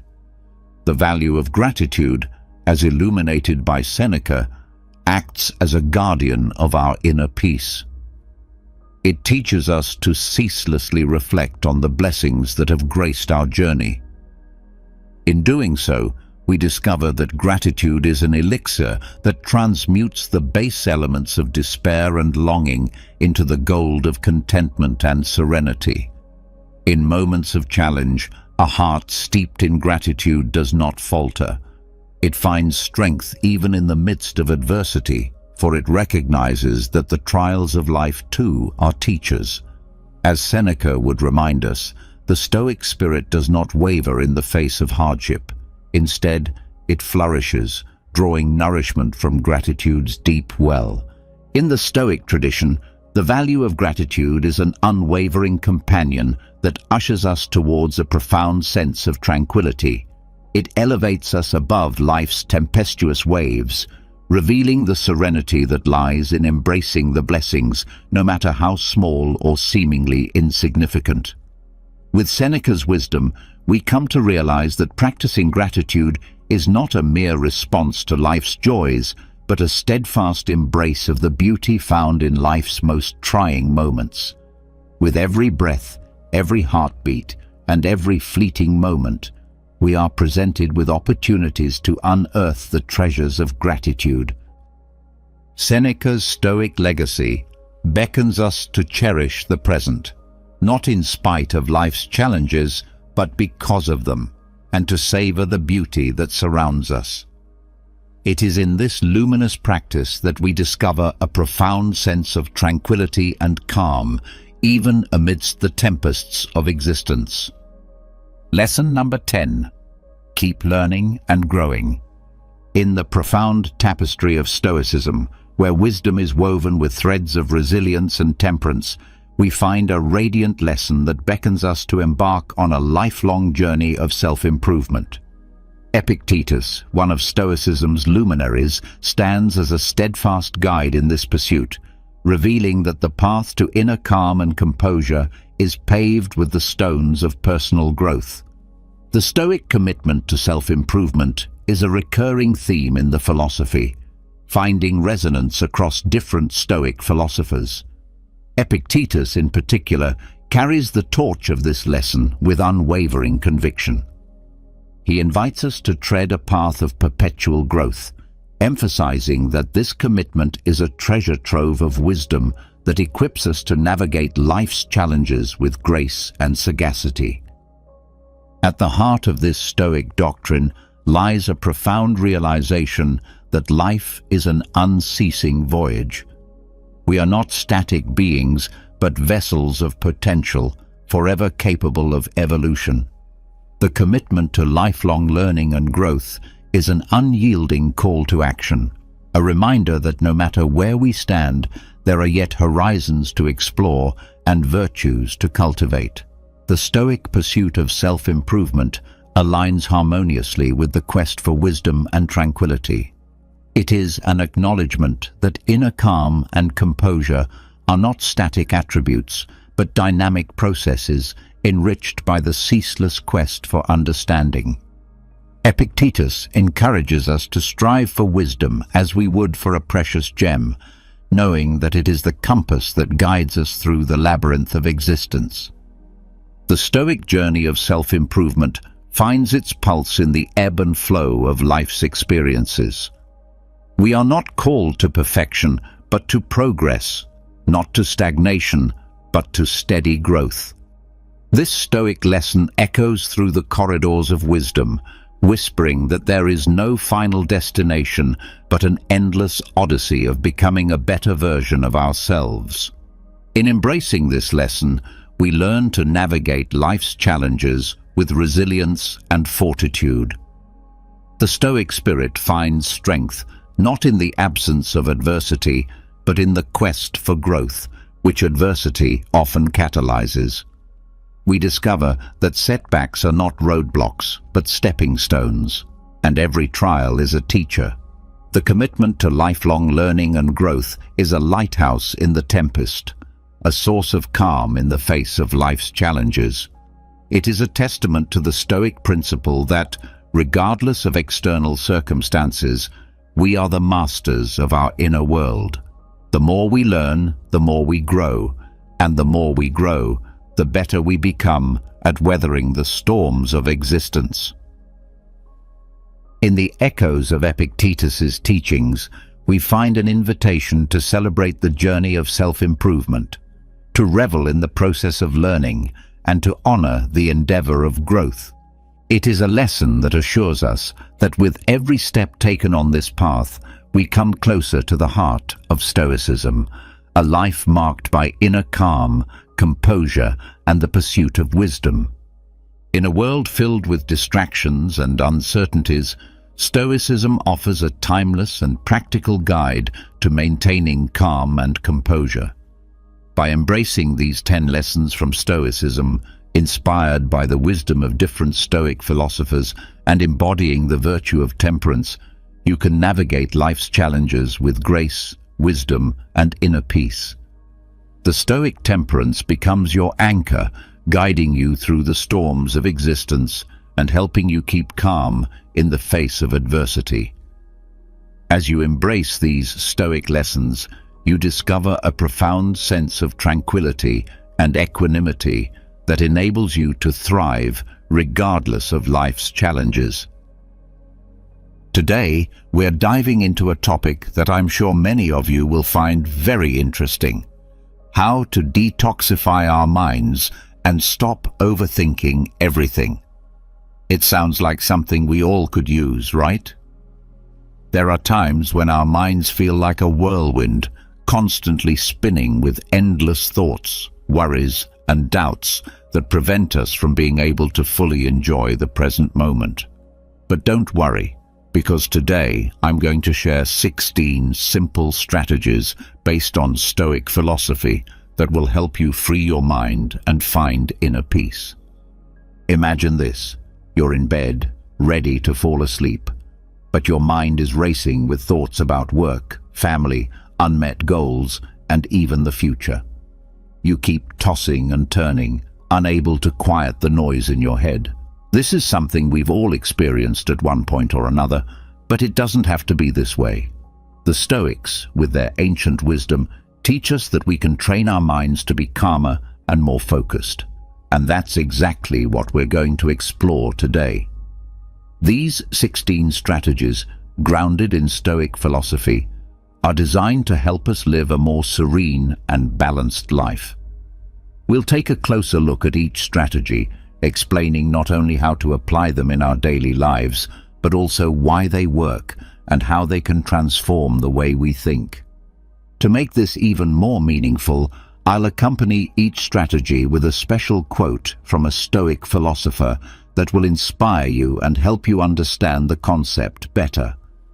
Let's start with the first strategy: the power of positive affirmations. This may sound simple, but it's often overlooked, and yet it can have a great impact. Seneca, a well-known Stoic philosopher, once said, "The greatest part of happiness depends on our disposition, not our circumstances."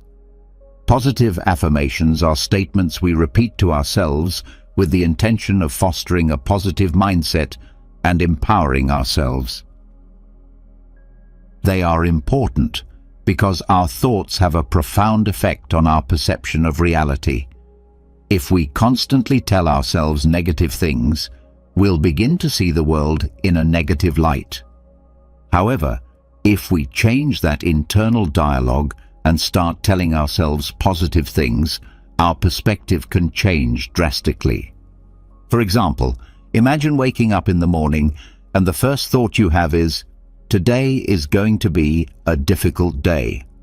That thought will likely influence how you approach the rest of your day. But if instead you tell yourself, "Today I have the opportunity to do amazing things," that affirmation can motivate you and set a more positive tone for your day. Positive affirmations work because they help us reprogram our minds, shifting our focus toward achievement rather than fear. This reduces anxiety and rumination, helping us stay focused on constructive thoughts. I encourage you to start using positive affirmations in your life. Identify areas where you feel insecure or negative and create affirmations that counteract those thoughts. For instance, if you're worried about not being good enough at your job, you might say, "I am capable and confident in my skills." Repeat these affirmations daily, especially in moments of doubt or stress. How do you feel about trying positive affirmations today? I encourage you to pick one that resonates with you and start using it. Now, let's move on to the second strategy: simplifying your life. It might seem like an obvious concept, but it's something we often forget to do. Seneca also said, "It is the mind that does good or evil. It is the mind that makes us unhappy or happy, rich or poor." In our modern world, we are surrounded by complexity. We have too many possessions, too many tasks, and too many worries, all of which contribute to an overloaded mind. Simplifying our lives means reducing excess in all its forms, whether it's material things, commitments, or even unnecessary thoughts. Take a moment to think about your home. How many things do you own that you don't really need? Each additional object is a mental burden. The same principle applies to our daily activities. Sometimes we commit to too many things, leaving us feeling overwhelmed. By simplifying, we create more space in our lives and in our minds. This is effective because eliminating unnecessary distractions reduces the number of things we need to think about. The fewer things we have to worry about, the fewer decisions we need to make, and the less mental clutter we have to manage. This opens up more time and energy to focus on what truly matters. Start by decluttering your environment. Get rid of things that you don't need or that don't bring you joy. Then take a look at your commitments and see if there's anything you can simplify or delegate. Lastly, try simplifying your thoughts by practicing mindfulness and focusing on the present moment. This will help reduce mental clutter and bring a sense of calm to your life. Let's move on to the third strategy, limiting the information you consume. In today's digital age, we are constantly bombarded with information. While some of it is valuable, much of it is not. This constant influx of information can overwhelm our minds and prevent us from being present. By limiting the amount of information we take in, we can reduce unnecessary distractions and maintain better focus. This approach can be particularly challenging in today's digital age, but it is crucial for our mental well-being. As Marcus Aurelius wisely stated, "The happiness of your life depends on the quality of your thoughts." Our thoughts are deeply influenced by the information we take in, and in a world flooded with constant streams of news, social media, emails and messages, it's easy to feel overwhelmed. All of this competing for our attention can lead to information overload, leaving our minds feeling cluttered and stressed. By limiting the information we consume, we can alleviate this mental noise. To start, be more selective with the sources of information you engage with. Choose only those that genuinely add value to your life, and avoid the ones that only contribute to stress or anxiety. Another effective step is setting time limits for your use of electronic devices. For example, you might decide to check the news just once a day or restrict your social media use to certain times. This approach works because by reducing the information we consume, we allow our minds to breathe and have more space to process the things that truly matter. This creates room for deeper thinking and creativity. The fourth strategy encourages the development of a regular exercise routine, which benefits both our mind and body. Seneca once said, "The mind is anxious for the future, it is miserable." Exercise serves as an excellent way to calm that anxiety and clear our minds. Not only does regular physical activity improve our physical health, but it also has a significant positive impact on our mental health.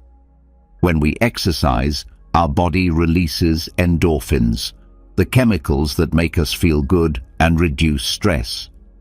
Exercise can also help us clear our minds as it shifts our focus from worries to movement and breathing.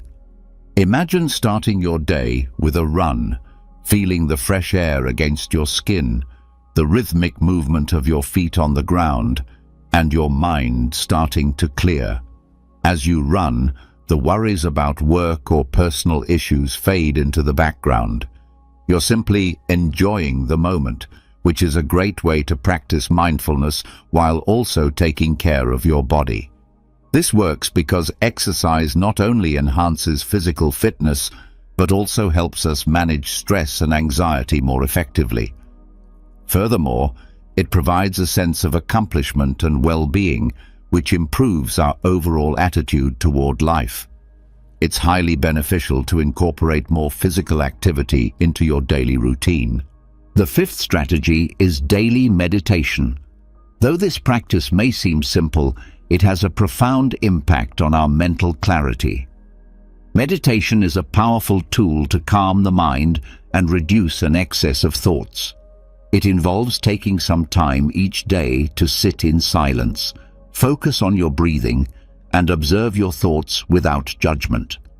Through this practice, we train our minds to become more present and less reactive. Picture yourself finding a quiet space, sitting comfortably and closing your eyes. As you breathe deeply, you focus on the sensation of the air entering and leaving your lungs. If your mind starts to wander, you gently guide it back to your breath without self-criticism. This regular practice helps reduce stress and anxiety, allowing you to better manage the challenges of daily life. It works because meditation teaches us to observe our thoughts without becoming attached to them. Over time, this creates mental space, helping us see things more clearly and with less emotional attachment. It also reduces the volume of overwhelming thoughts and leads to a more calm and focused mind. The sixth strategy is about setting clear limits. This is crucial for maintaining peace of mind. Epictetus, a Stoic philosopher, reminds us, "No one can hurt you without your consent." This wisdom applies to our ability to establish boundaries in life. Setting boundaries means being clear about what you are willing to accept and what you are not, including your time, energy, and relationships. Without clear limits, we can become overwhelmed and resentful as we allow others' demands to take precedence over our own well-being. Imagine you are at work and your boss asks you to stay late for the third time in a week. Setting a boundary could mean respectfully saying, "I understand this is important, but I also need time to rest and recharge. I cannot stay late today." At first, this may feel uncomfortable, but it is vital for your health. This strategy works because when we set clear limits, we protect our time and energy, which allows us to focus on what really matters. Establishing boundaries reduces stress and anxiety, and it fosters healthier relationships. So, what do you think? Are you ready to start setting clearer boundaries? Let's move on to the next strategy. But before we do, take a moment to reflect on an area of your life where establishing a clear limit could bring you some benefits. Let's now talk about the seventh strategy. Surround yourself with positive people. This is an important aspect of life that can significantly influence our mindset, the people we choose to spend time with. The philosopher who is most powerful is the one who masters themselves. Part of mastering ourselves involves making wise choices about the company we keep. The people we surround ourselves with have a profound impact on our mentality. If we are constantly around negative people, we are likely to absorb that negativity. However, if we surround ourselves with positive people, those who support and uplift us, we also tend to have a more positive outlook. Picture a friend who always manages to find the silver lining and motivates you to do better. Spending time with such a person can leave you feeling inspired and more confident in yourself. On the other hand, spending time with someone who is always negative and complains about everything can drain your energy and bring you down. Why does this work? Because emotions and attitudes are contagious. When we are in a positive environment, we are more likely to feel happier and less stressed. Of course, this doesn't mean we should avoid people who are going through tough times, but we need to be mindful of how their energy impacts us and make an effort to surround ourselves with those who uplift us. Now, let's talk about the eighth strategy. Accept impermanence. This is a key aspect of Stoic philosophy that is essential for peace of mind. Marcus Aurelius once said, "Observe how many waves of change have passed over you, and you will understand that things which change constantly should not be feared." To accept impermanence is to acknowledge that everything in life, including situations, emotions, and even ourselves, is in a state of constant change. This realization can help alleviate much of our stress and anxiety because it frees us from the illusion that things must remain the same to be good. Imagine facing a challenge in your life that causes you significant stress. Understanding the impermanence of this situation helps you realize that it won't last forever. Everything, both good and bad, eventually changes. By internalizing this truth, you learn not to hold on too tightly to anything, which can bring a great sense of peace. Why does this work? Because when we accept that things change, we become more flexible and resilient. Instead of fighting change, we embrace it and adapt, which reduces unnecessary thoughts and worries as we stop trying to control what is beyond our control. The 9th strategy is to spend time on your hobbies. This is something we often overlook in the hustle and bustle of everyday life.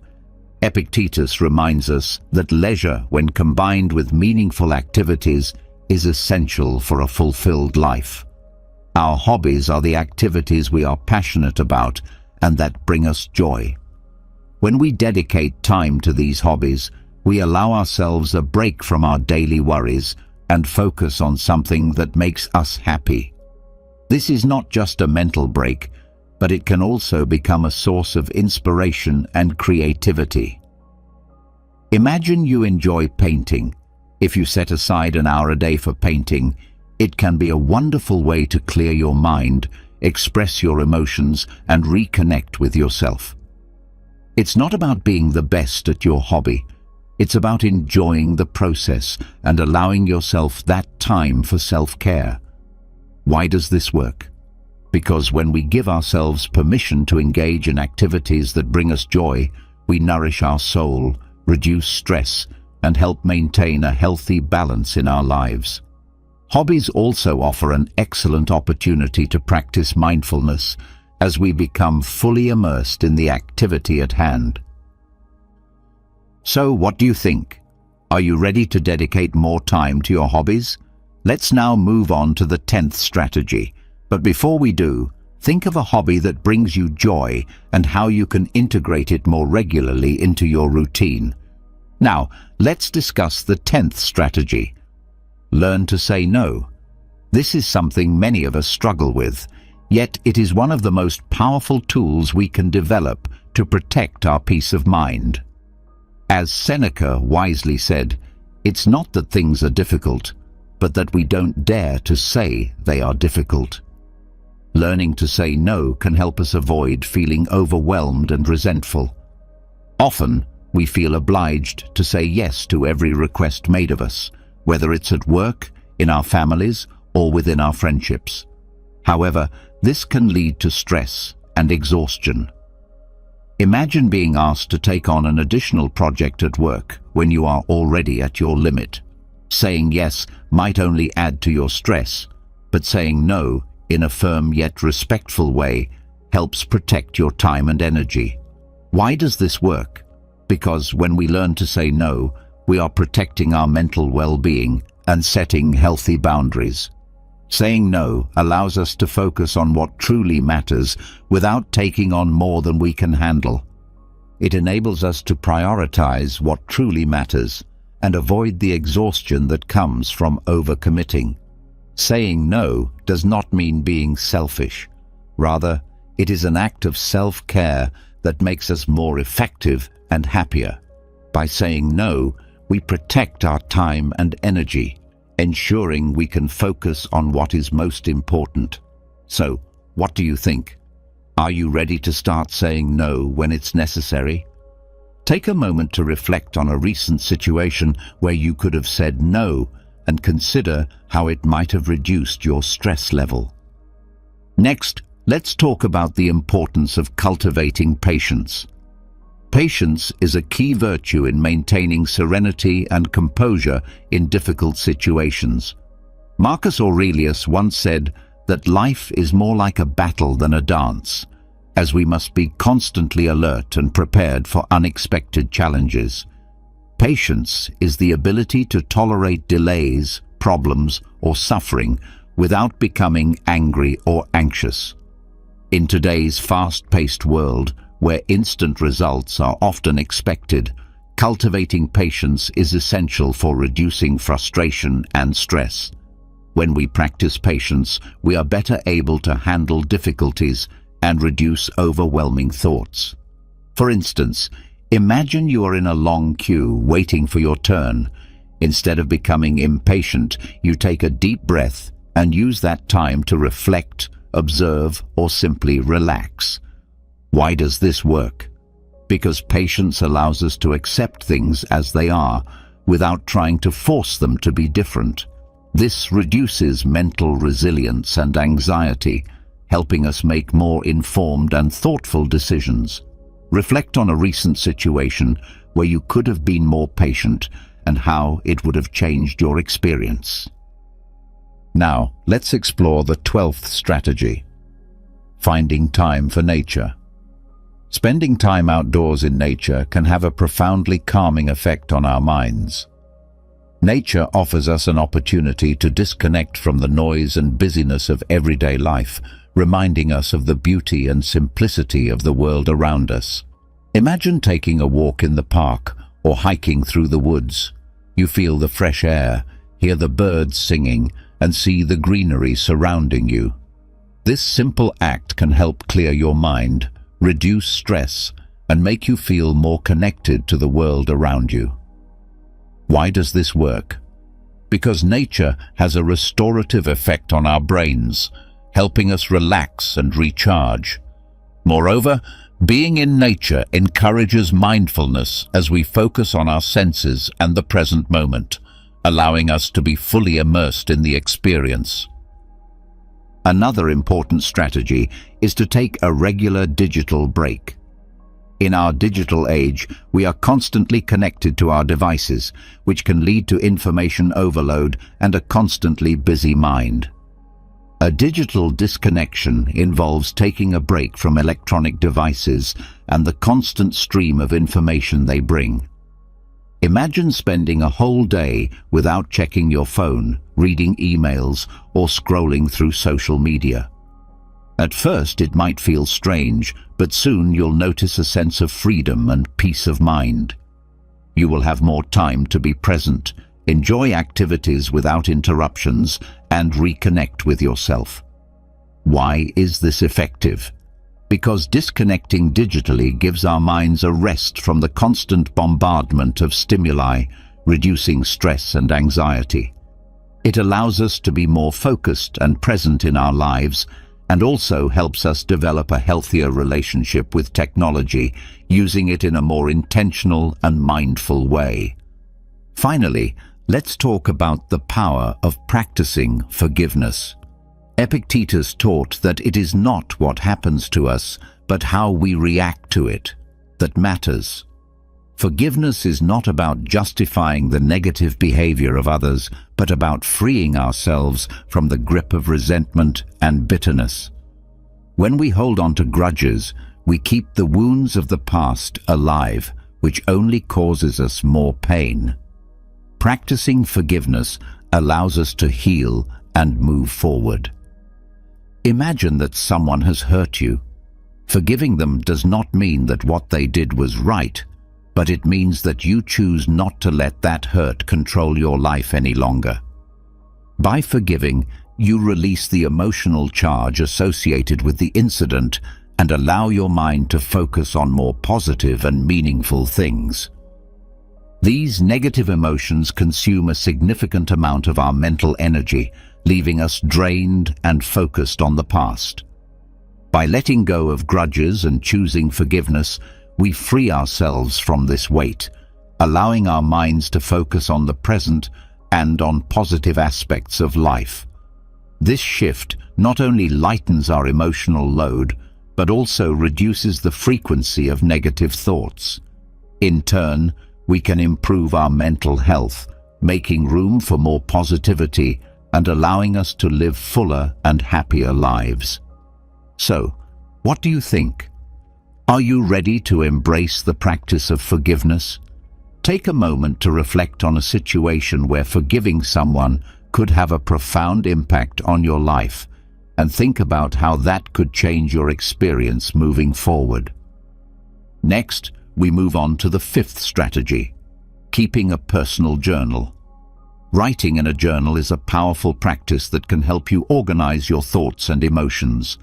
Marcus Aurelius, in his Meditations, demonstrated how writing can serve as a tool for introspection and achieving mental clarity.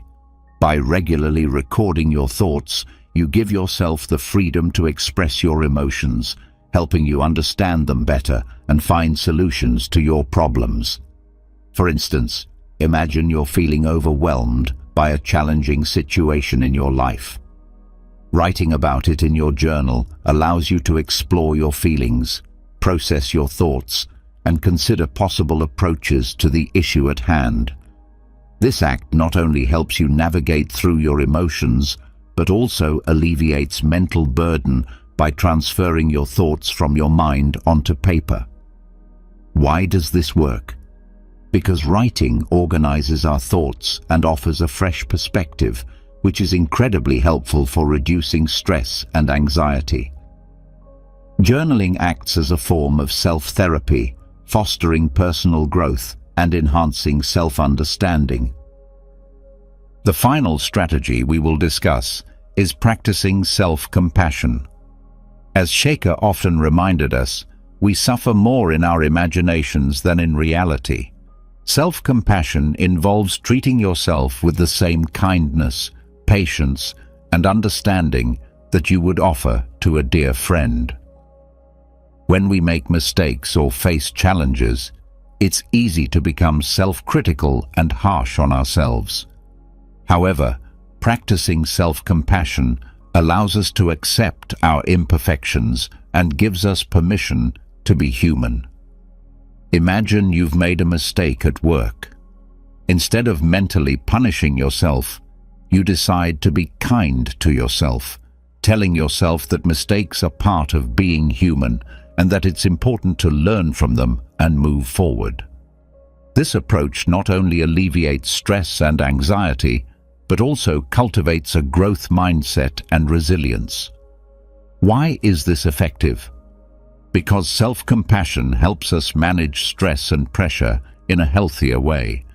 Instead of adding unnecessary suffering through self-criticism, we support ourselves with understanding and love, which enables us to recover more quickly from setbacks and maintain a calmer, more balanced mind. If someone begins to pull away from you or starts to ignore you, don't panic and don't let that discourage you, because I'm about to walk you through 7 powerful strategies that can help you navigate this kind of situation. Today's topic is deeply relatable, one that many people have experienced, including myself, and it carries profound insights that can truly shift your perspective. The most important takeaway is this: learning to love yourself more every day is the cornerstone of not becoming emotionally dependent on others. I encourage you to stay with me until the very end of this video, where you'll gain valuable wisdom that can empower you to face any chapter of your life with strength and clarity. If this is your first time visiting my channel, I kindly ask you to support the content by subscribing and liking the video, so I can continue bringing you meaningful discussions like this one. Now, when I talk about someone pulling away or ignoring you, I'm not referring to relationships that are already clearly over. If someone has made the decision to leave your life, then let them go. Open the doors and allow them to walk out without begging, pleading, or holding on. What I want to focus on today is something more subtle and more complex. Those situations where you're still in a relationship that seems to have potential, but you begin to sense that the other person is shifting, becoming distant, and no longer present in the way they once were. I've personally gone through this, and I know it can be a source of deep pain. But I encourage you to stay until the end, because the 7 insights I'll be sharing can help you not only manage the emotional weight of this situation, but also turn the experience into something that ultimately benefits you. Before we begin, I invite you to explore the ancient wisdom of Stoicism and how it can guide you in modern life through our ebook titled Stoic Mindset, a guide for contemporary living. You can access it now through the first pinned comment. Let's dive in. First, never display neediness. When someone starts pulling away or begins ignoring you, responding with neediness can harm both your emotional well-being and the overall dynamics of the relationship. Neediness often expresses itself through anxiety, insecurity, and a persistent search for reassurance and validation. Ironically, instead of drawing the person back to you, these behaviors usually push them even further away. Excessive neediness signals a lack of independence and self-confidence, which can diminish your perceived value and attractiveness. On the other hand, when you maintain composure and project emotional independence, you radiate strength, stability, and self-assurance. These are the very traits that others tend to find naturally appealing and worthy of respect. Not showing neediness also serves to protect your self-esteem. When someone starts ignoring you, it definitely hurts. But if you turn inward and begin focusing on your own needs and goals, you regain emotional equilibrium. Invest your energy into things that bring you joy. Spend time doing activities you love, be around people who uplift you, and recommit to your personal ambitions. By removing emotional dependence on someone who's withdrawing, you strengthen your inner resilience and become more capable of dealing with emotional setbacks. This kind of self-reliance not only fortifies your identity, but might also cause the other person to reevaluate you and their perception of the relationship. Sometimes, your own calmness and distance become a mirror that makes them rethink their behavior. If you notice they no longer respond the way they used to, maybe they take longer to reply or avoid engaging with you, resist the urge to complain. Don't message or call them with lines like, "Why haven't you responded?" or "You left me on red." These actions show too much emotional investment and can make you appear desperate or overly frustrated, which often causes the person to disengage even more. What you need to do instead is portray emotional stability. Act as if their behavior doesn't shake you. I understand that this is incredibly hard when you care about someone deeply, but you must project happiness, regardless of whether or not that person remains in your life. Your happiness cannot hinge on someone else's presence. You have to continue chasing your own dreams, nurturing your goals, and showing the world that you are okay with or without them. When you make your happiness dependent on another person, you're giving away enormous power that can easily be used against you. Often, when someone begins to lose interest, it's because you've started losing yourself. You've dimmed your spark by putting all your attention on them and sidelining the things that once made you radiant. Ask yourself, what happened to your hobbies, to the activities that once lit you up? If you used to enjoy sports, start playing again. If spending time with friends or family brought you joy, reconnect with that. You can't build your life around just one person. The key is to maintain your identity and remain content regardless of someone else's presence. Even if your feelings for that person are strong, you have to demonstrate that you can continue thriving without them. Eventually, when they see you're no longer chasing or complaining or causing drama, they'll start to question things. They might think, "Why does it seem like they don't care that I'm distancing myself?" This curiosity is powerful. Even if you feel upset inside, you're sending a clear message. You don't control me. That kind of inner power can be magnetic. It's when you start taking better care of yourself, looking after your appearance, and re-engaging with your own life that the tables often turn, and the other person may start showing renewed interest. Gone are the days of pleading or saying, "Why didn't you text me back?" or "I sent you 3 messages and got no response."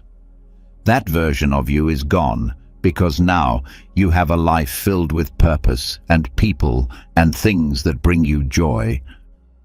And when they do finally send you a message, don't rush to respond. If you do, it signals that you've been anxiously waiting for their attention, that your happiness is tied to their reply. Don't be the person who jumps the second the phone lights up. Don't let their message dictate your emotions. When you avoid showing neediness, the relationship naturally becomes more balanced. If they sense that you're always available, it kills the mystery. It lowers your emotional value in their eyes. Reclaim your power by demonstrating that your life is full, vibrant, and complete, with or without them. This approach is deeply aligned with the teachings of Stoicism. Epictetus said, "It's not what happens to you, but how you react to it that matters." So instead of focusing on their indifference, redirect your energy to yourself. Take control of your thoughts, your actions, your emotional state. That's where real power lives. This mindset is a golden opportunity to deepen your emotional independence. Build daily habits that give your life meaning and satisfaction. Activities you enjoy, regardless of whether someone's giving you attention or not. Dive into hobbies you love, whether that's reading, learning something new, or staying physically active. As Marcus Aurelius wrote in his Meditations, "The happiness of your life depends upon the quality of your thoughts." So choose thoughts that empower you, thoughts that lead you forward and make you feel whole, even without external validation. Remember, not showing need doesn't mean becoming cold or emotionally distant. It means being grounded, self-sufficient, and treating yourself with dignity. Stoic teachings remind us that true happiness comes from being present, from living independently of anxiety about the future. When you embrace this philosophy, you project a quiet strength that others will notice and respect. And when that person sees that your emotional balance doesn't hinge on their attention, they may start to value you in a new light. Your strength, your calm, your centeredness, it becomes undeniable. So when someone starts to pull away and ignore you, don't crumble. Stay calm and remind yourself that your worth isn't determined by someone else's attention. Epictetus reminded us, "No person is free who is not master of himself." This is your moment to reclaim that mastery. Reaffirm your emotional independence. Yes, you can care about the relationship. Yes, you can value the other person, but you don't need constant validation to feel worthy.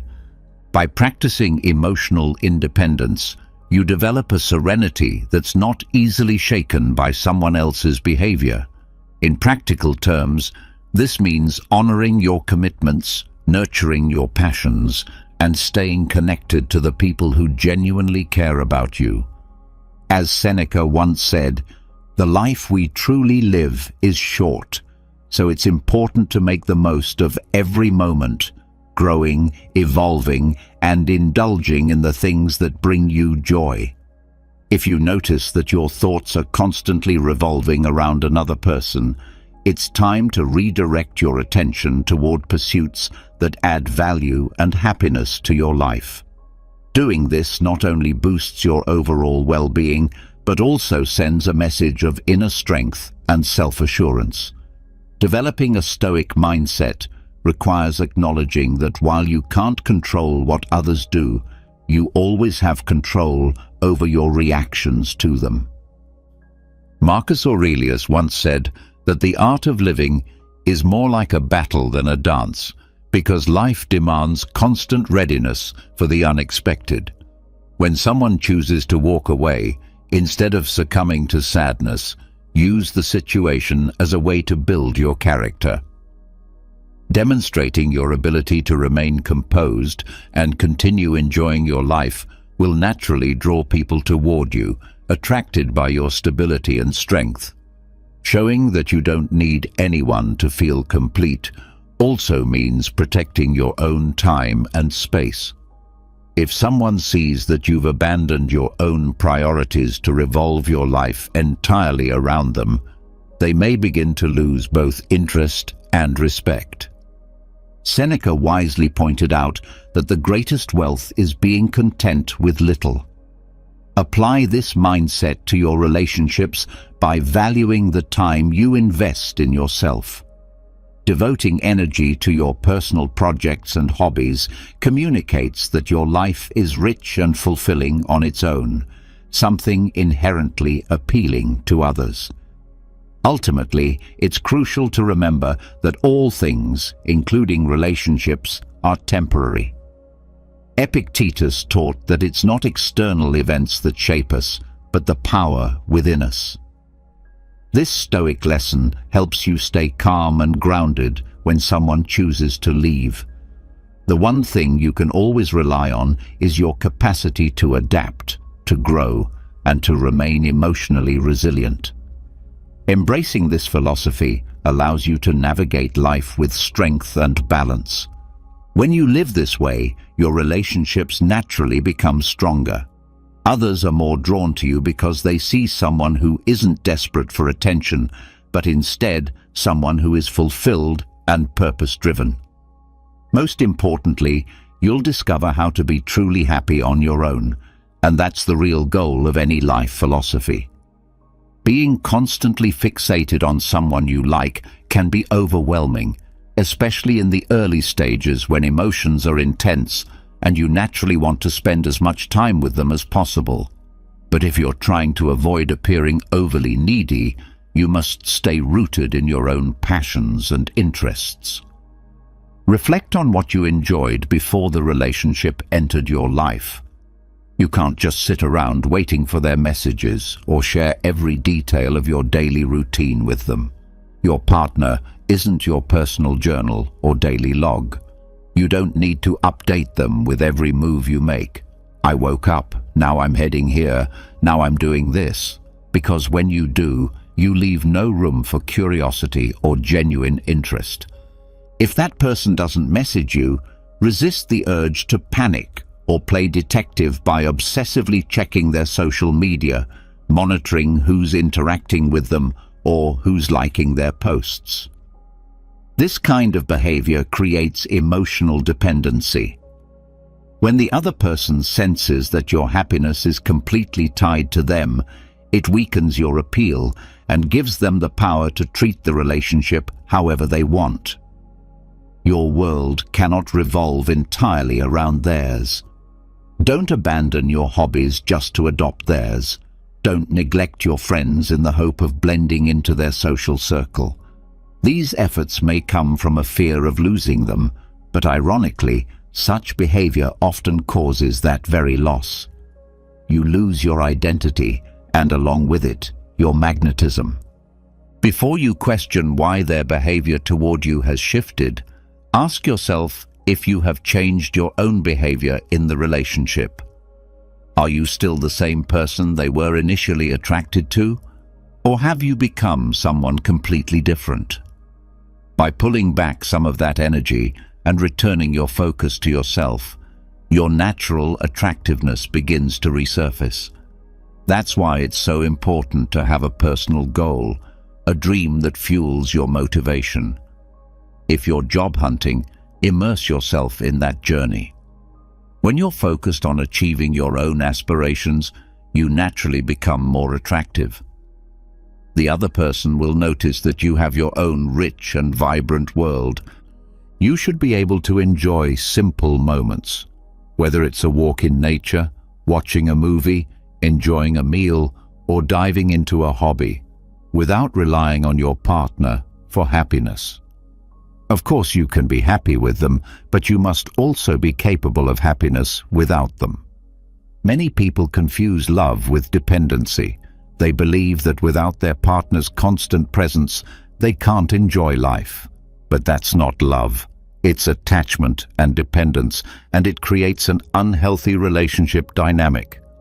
True love and emotional dependency are two very different things. You can and should feel joy with your partner, but you must also be able to experience joy on your own. If your partner senses that you're not okay without them, that you rely on their messages and presence to feel complete, they may begin to feel overwhelmed. That pressure can cause them to withdraw, ignore you, or even walk away altogether. The heartbreak that follows is often the result of clinging too tightly out of fear.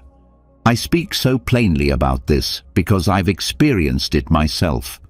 As someone who once feared being alone, I unknowingly suffocated my partners with that fear.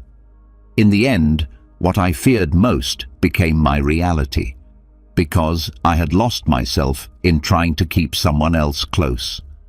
If someone doesn't want to stay, you can't force them. To avoid falling into this pattern of dependency, you must anchor yourself in a meaningful goal. Find something that excites and drives you. Fill your time with the things you love, the things that make you feel alive. That's how you keep your spark. That's how you maintain your magnetism. Your happiness should never hinge entirely on another person. That kind of dynamic becomes unbalanced and toxic.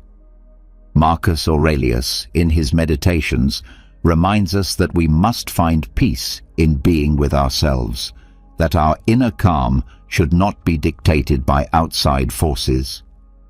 The happiness of your life, he said, depends on the quality of your thoughts. This is a truth you must engrave deeply in your heart.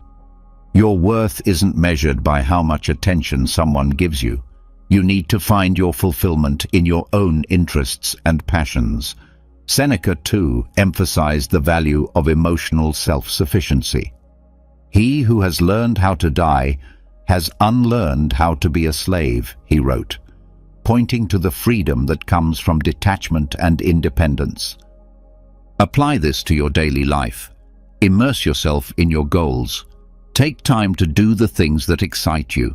Read, exercise, pick up a new skill, or simply enjoy being alone in a quiet moment. Not being fixated on the person you like all the time builds your self-esteem and enriches your relationships. When you gain control over where your attention goes, you realize that your emotional health should never depend on another person. Epictetus said it best: "What troubles us isn't the events themselves, but our judgments about them." Let this idea guide you.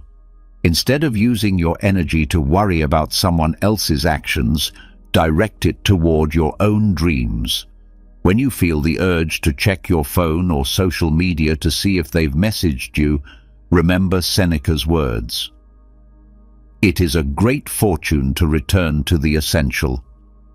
Reconnect with what truly matters: your passions, your purpose, your peace. Finding joy in your own pursuits, whether it's a good book, a workout, a new skill, or time spent in nature, gives you emotional strength. As Marcus Aurelius reminded us, the happiness of your life depends on the quality of your thoughts. That principle applies powerfully to how you handle your relationships. The more you focus on your own journey, the more balanced, fulfilled, and magnetic you become. With uplifting and constructive thoughts, you can shape a rich and meaningful life that doesn't rely on the attention of someone else. This inner fulfillment creates a space of authenticity and strength. So when that person does return, they are met with a version of you that is whole and empowered. In this way, any future relationship has the potential to flourish on a foundation of equality and mutual respect. However, if the person you care about pulls away or starts to ignore you, It's vital to understand that their behavior does not define your worth. Epictetus reminds us that true wisdom lies in surrounding ourselves with those who uplift and improve us, people whose presence inspires growth. If someone chooses to leave, allow them to do so with peace in your heart. Focus instead on being around individuals who genuinely support and encourage your journey. Direct your energy and time to those who value your presence and contribute to your development. Living out this philosophy daily means creating and maintaining healthy boundaries while prioritizing your emotional well-being. Rather than becoming consumed by the lack of attention from someone who may be indifferent, shift your attention toward your own needs and desires. Pursue activities that ignite your passion and help you evolve, whether that's through creative expression, athletic pursuits, learning, or any other enriching hobby.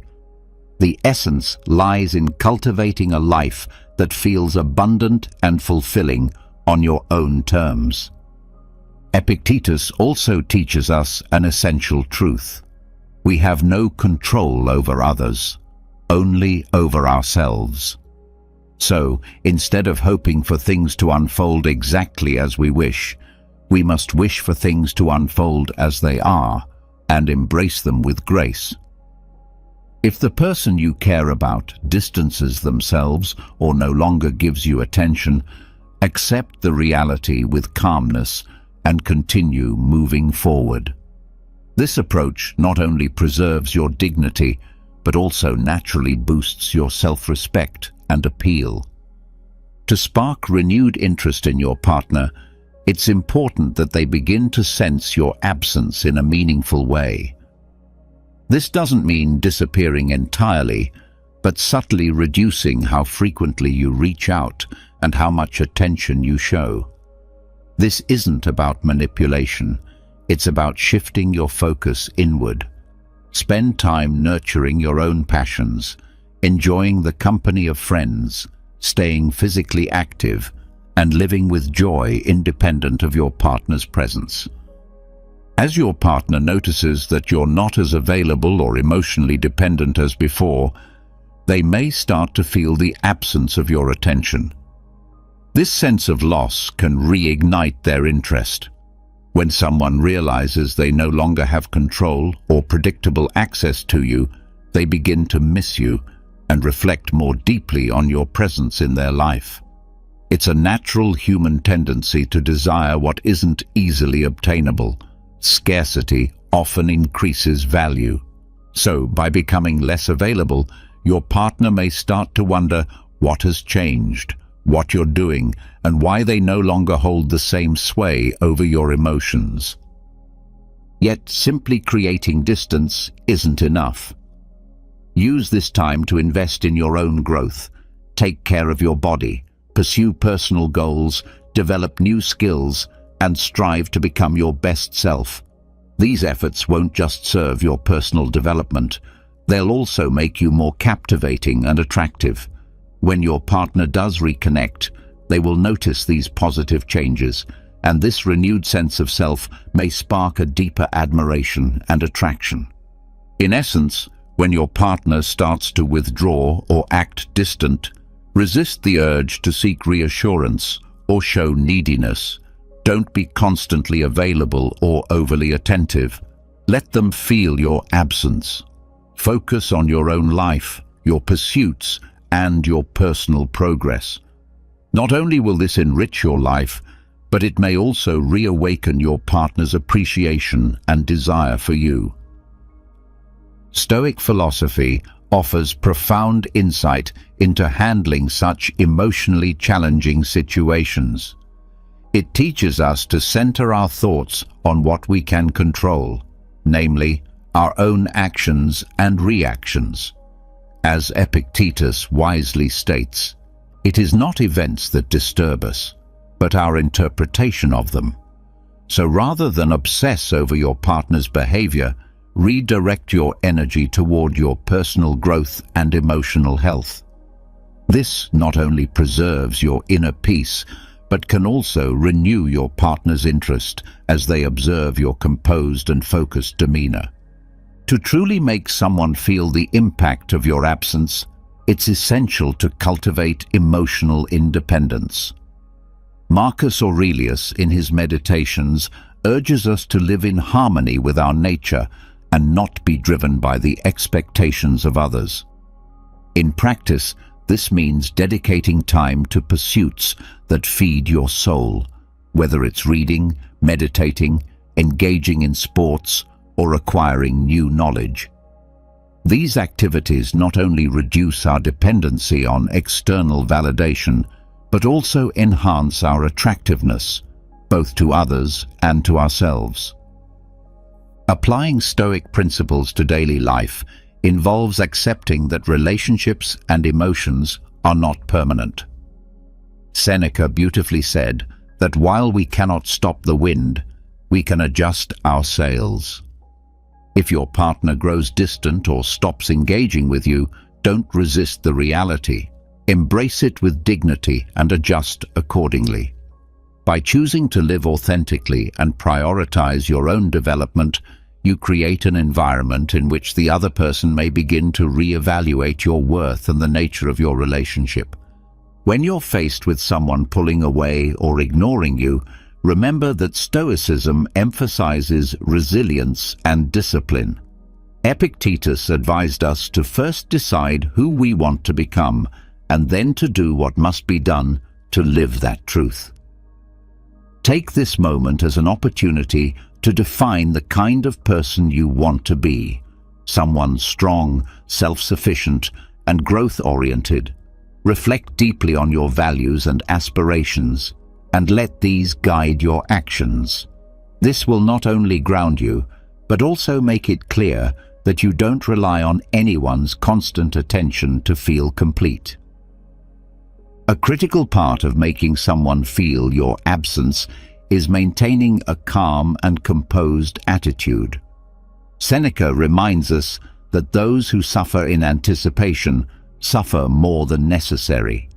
Instead of fearing future pain or becoming anxious about emotional distance, adopt a mindset of acceptance and peace. Practice gratitude for what is good in your life and resist the pull of negativity. When you project confidence and inner tranquility, it may cause your partner to question their assumptions and reconsider their distance. It's also essential to use this time to grow professionally and personally. Marcus Aurelius wrote that true happiness comes from doing good. Seek out ways to contribute meaningfully to your community, whether through volunteering, mentoring, or helping someone in need.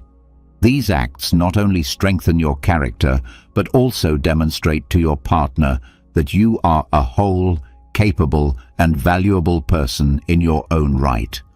This commitment to self-care and purposeful living naturally enhances your attractiveness and may rekindle admiration from your partner. As your partner distances themselves or becomes indifferent, Stoic philosophy invites us to examine the nature of our attachments and emotional dependencies. Epictetus reminds us that we must learn to accept, with calm and serenity, the things that lie beyond our control. In this case, your partner's behavior is not something you can change, but what you can master is your response to it. Instead of being consumed by what you cannot influence, redirect your energy into actions that nurture your emotional and physical well-being. Engage in meditation, read philosophical texts, or develop a consistent exercise routine. These practices will gradually build resilience within you, making you less vulnerable to the behaviors of others. In doing so, you cultivate a quiet strength that may, in turn, inspire admiration and renewed interest from your partner. Furthermore, Stoic philosophy teaches us to derive happiness and fulfillment not from external sources, but from our own efforts and personal development. Marcus Aurelius once wrote that the happiness of your life depends upon the quality of your thoughts. This principle urges us to adopt a positive and forward-thinking mindset. Instead of lingering on what has been lost, turn your focus toward what still lies within your reach. Set new goals, pursue fresh challenges, things that invigorate your spirit and fuel your motivation.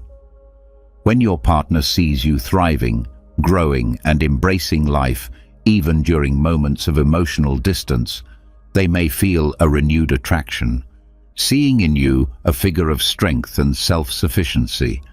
Applying the Stoic principle of living according to virtue can also change the dynamic of your relationship. Live each day as if everything you have been through so far has merely been preparing you for this very moment. Use this time to cultivate personal virtues such as patience, humility, and generosity.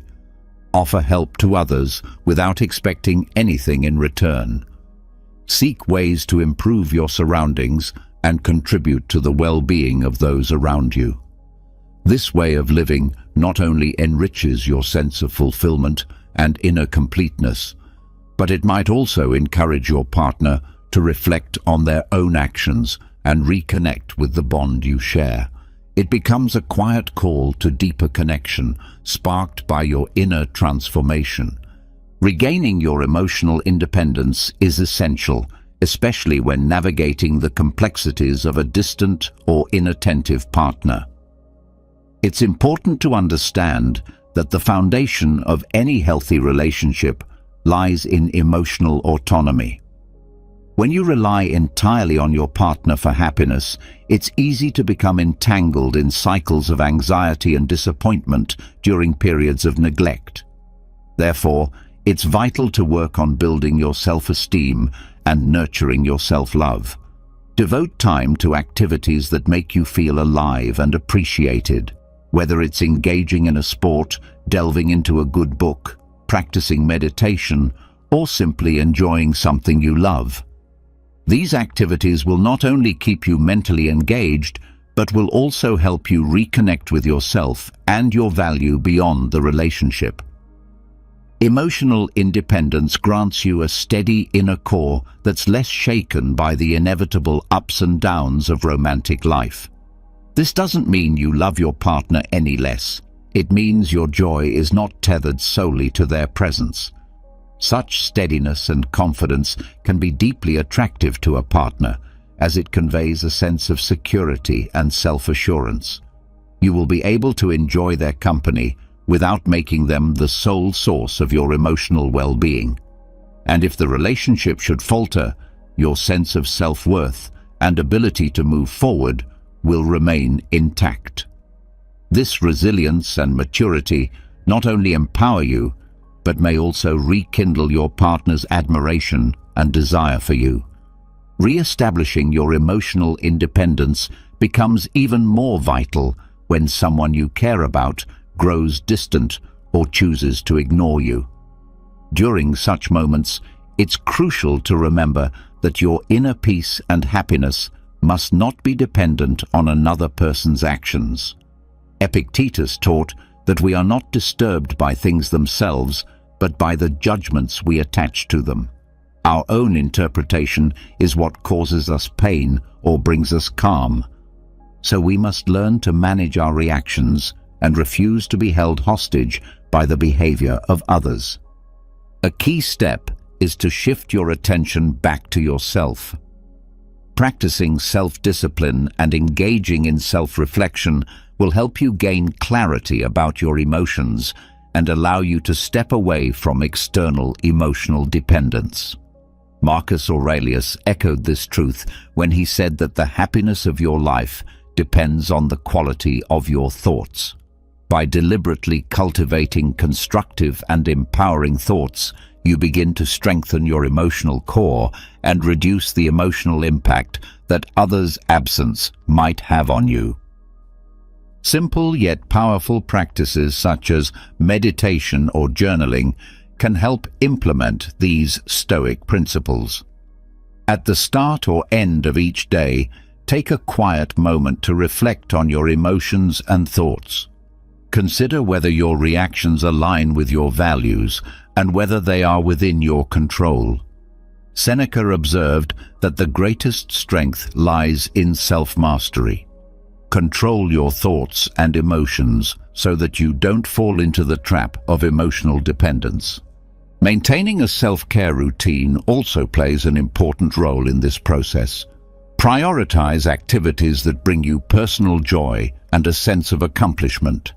Whether it's reading a thought-provoking book, learning something new, exercising, or simply spending time in nature, these acts of self-care do more than just ease emotional discomfort. They help rebuild your sense of autonomy and self-worth. Reclaiming your emotional independence is not just about managing pain. It is a step toward recognizing your true power and embracing your intrinsic value regardless of others' behavior. Epictetus reminds us again that true freedom is the ultimate goal in life, and it is found in ignoring what lies beyond our control. Accepting that you cannot dictate the choices of others, you can still shape your own responses. Dedicate time to explore and understand your feelings. Strengthen your inner calm and peace through daily practices that nourish your spirit. Marcus Aurelius wisely stated that nowhere can one find more peace than within their own soul. Create this sanctuary for yourself through meditation, reading, and exercise. Keep a journal as a place to process your thoughts and examine your emotions. Ask yourself whether your responses are in line with your values and whether they are under your control. This process of inner examination supports your growth and helps reduce your dependence on external validation. Self-care remains a crucial companion on this journey. Whether it's expressing yourself through creativity, connecting with nature, or enjoying a quiet moment with a good movie, these experiences anchor you in joy and purpose. Seneca reminds us that true power lies in self-mastery. When you take care of yourself, you not only ease the ache of someone's absence, but also reinforce your strength and dignity. In moments when others are distant or indifferent, remember that true inner strength is built through conscious self-control and honest reflection. Epictetus teaches that what disturbs us is not the actions of others, but our interpretation of those actions. So instead of obsessing over why someone is ignoring you, shift your focus to your own personal development.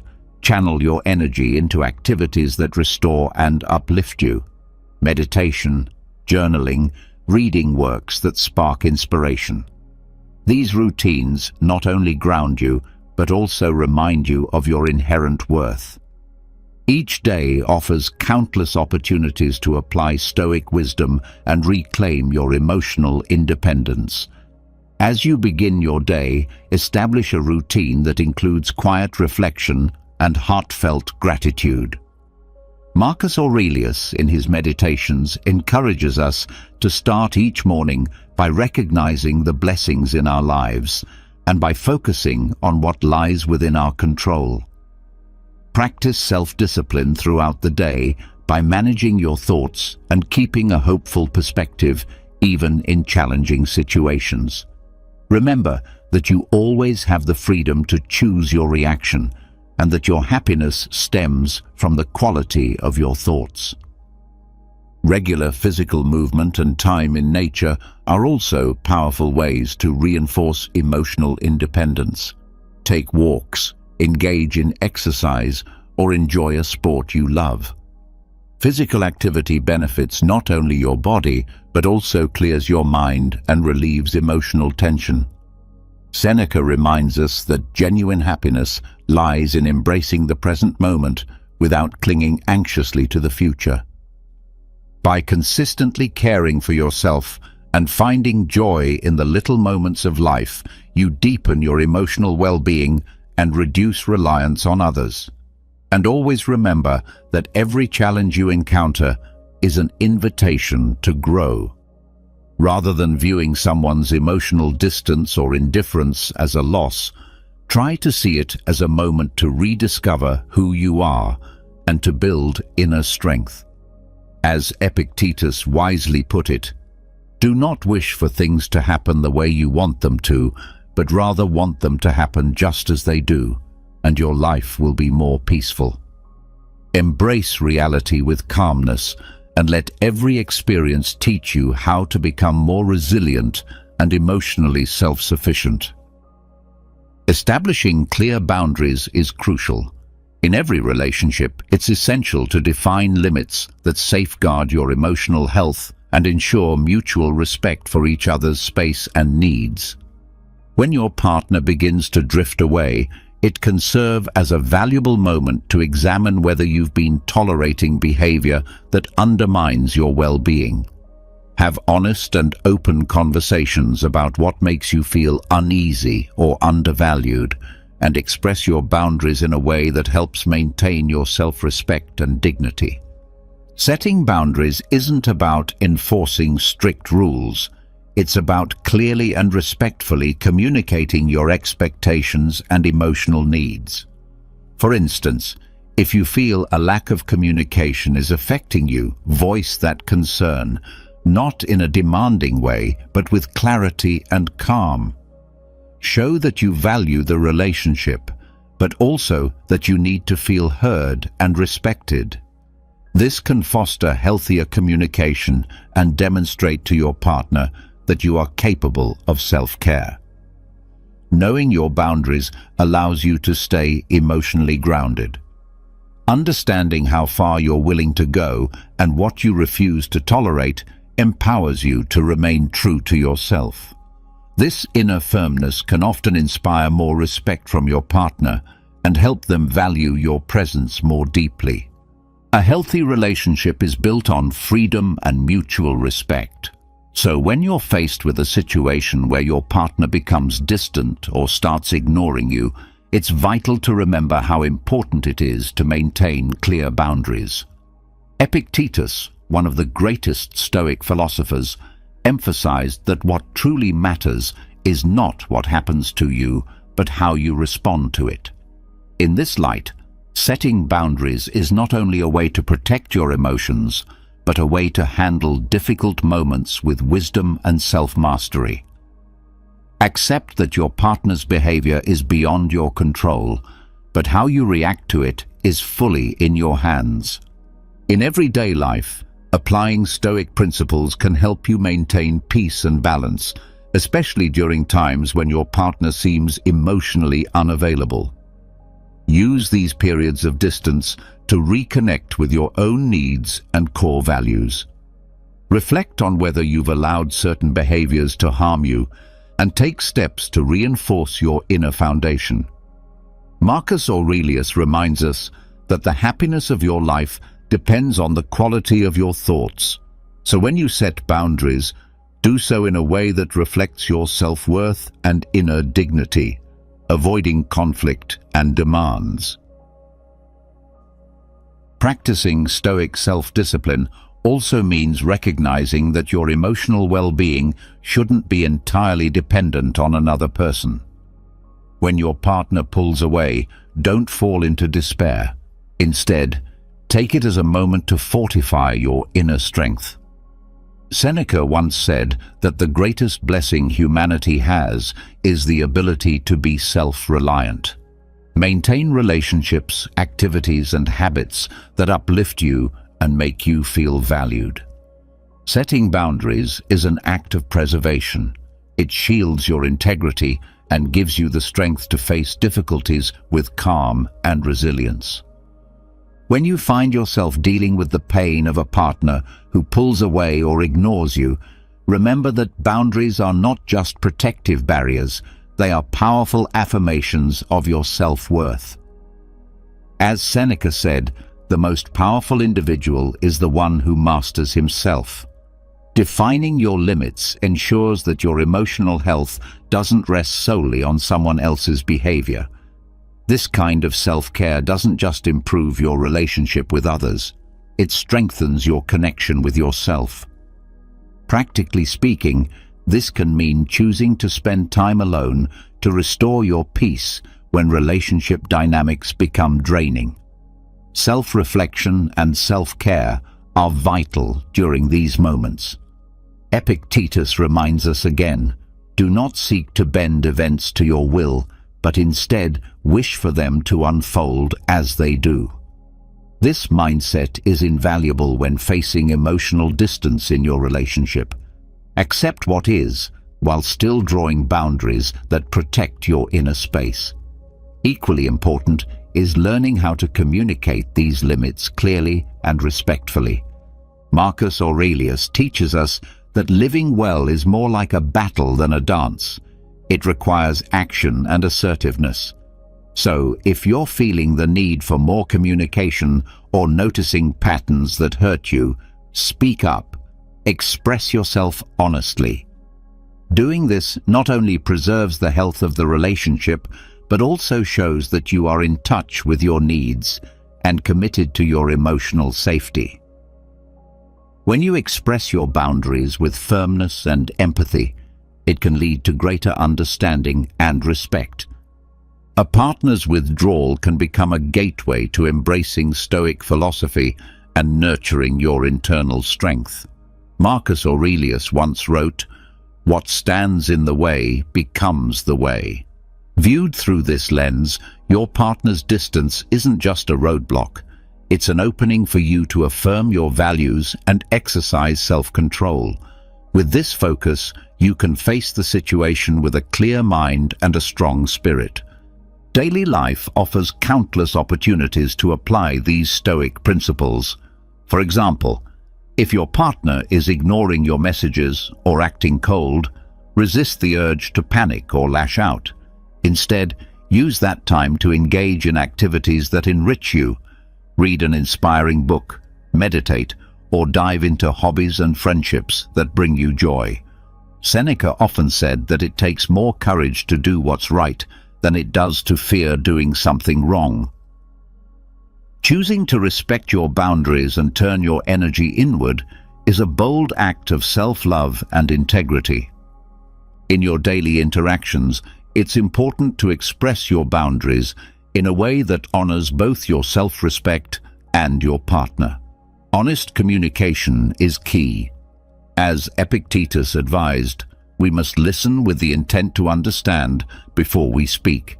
This means that while sharing your expectations and needs, you must also be open to hearing your partner's point of view. Such mutual openness can build a more respectful and meaningful dialogue where both people feel heard and appreciated. Always remember that setting boundaries isn't a selfish act. It's a way of honoring yourself and the relationship.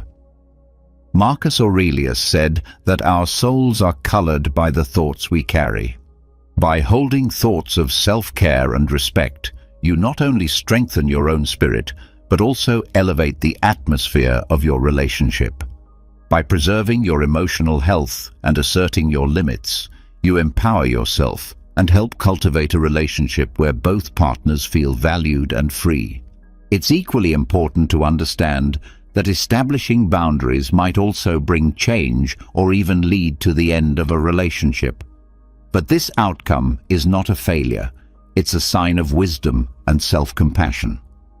Seneca reminds us that many things seem difficult because we don't dare to attempt them. Ending a relationship that doesn't honor your boundaries is an act of courage and often a necessary step toward a more genuine and fulfilling life. Finally, cultivating gratitude can be a powerful way to maintain a positive and balanced mindset, even during relationship hardships. When Marcus Aurelius said that each morning we should remind ourselves of the precious privilege it is to be alive, to breathe, to think, to enjoy, and to love, he was emphasizing the value of focusing on the blessings we already possess. By centering your thoughts on what is good in your life and what you truly value, you can sustain emotional balance and reinforce your personal boundaries.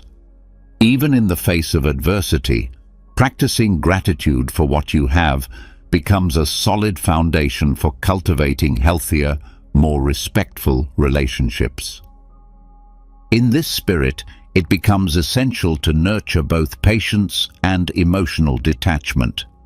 Stoicism teaches us the deep value of these qualities, especially when it comes to relationships that begin to drift.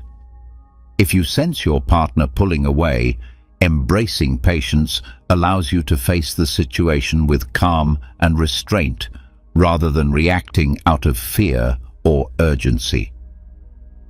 Instead of forcing a reconnection, create the space for both you and your partner to reflect and reassess the relationship. Detachment in this context is not about indifference, it's about accepting reality without the urge to control it. You may not be able to govern your partner's emotions or decisions, but you can always decide how you will respond. Emotional detachment involves shifting your focus inward, nurturing your own growth and well-being.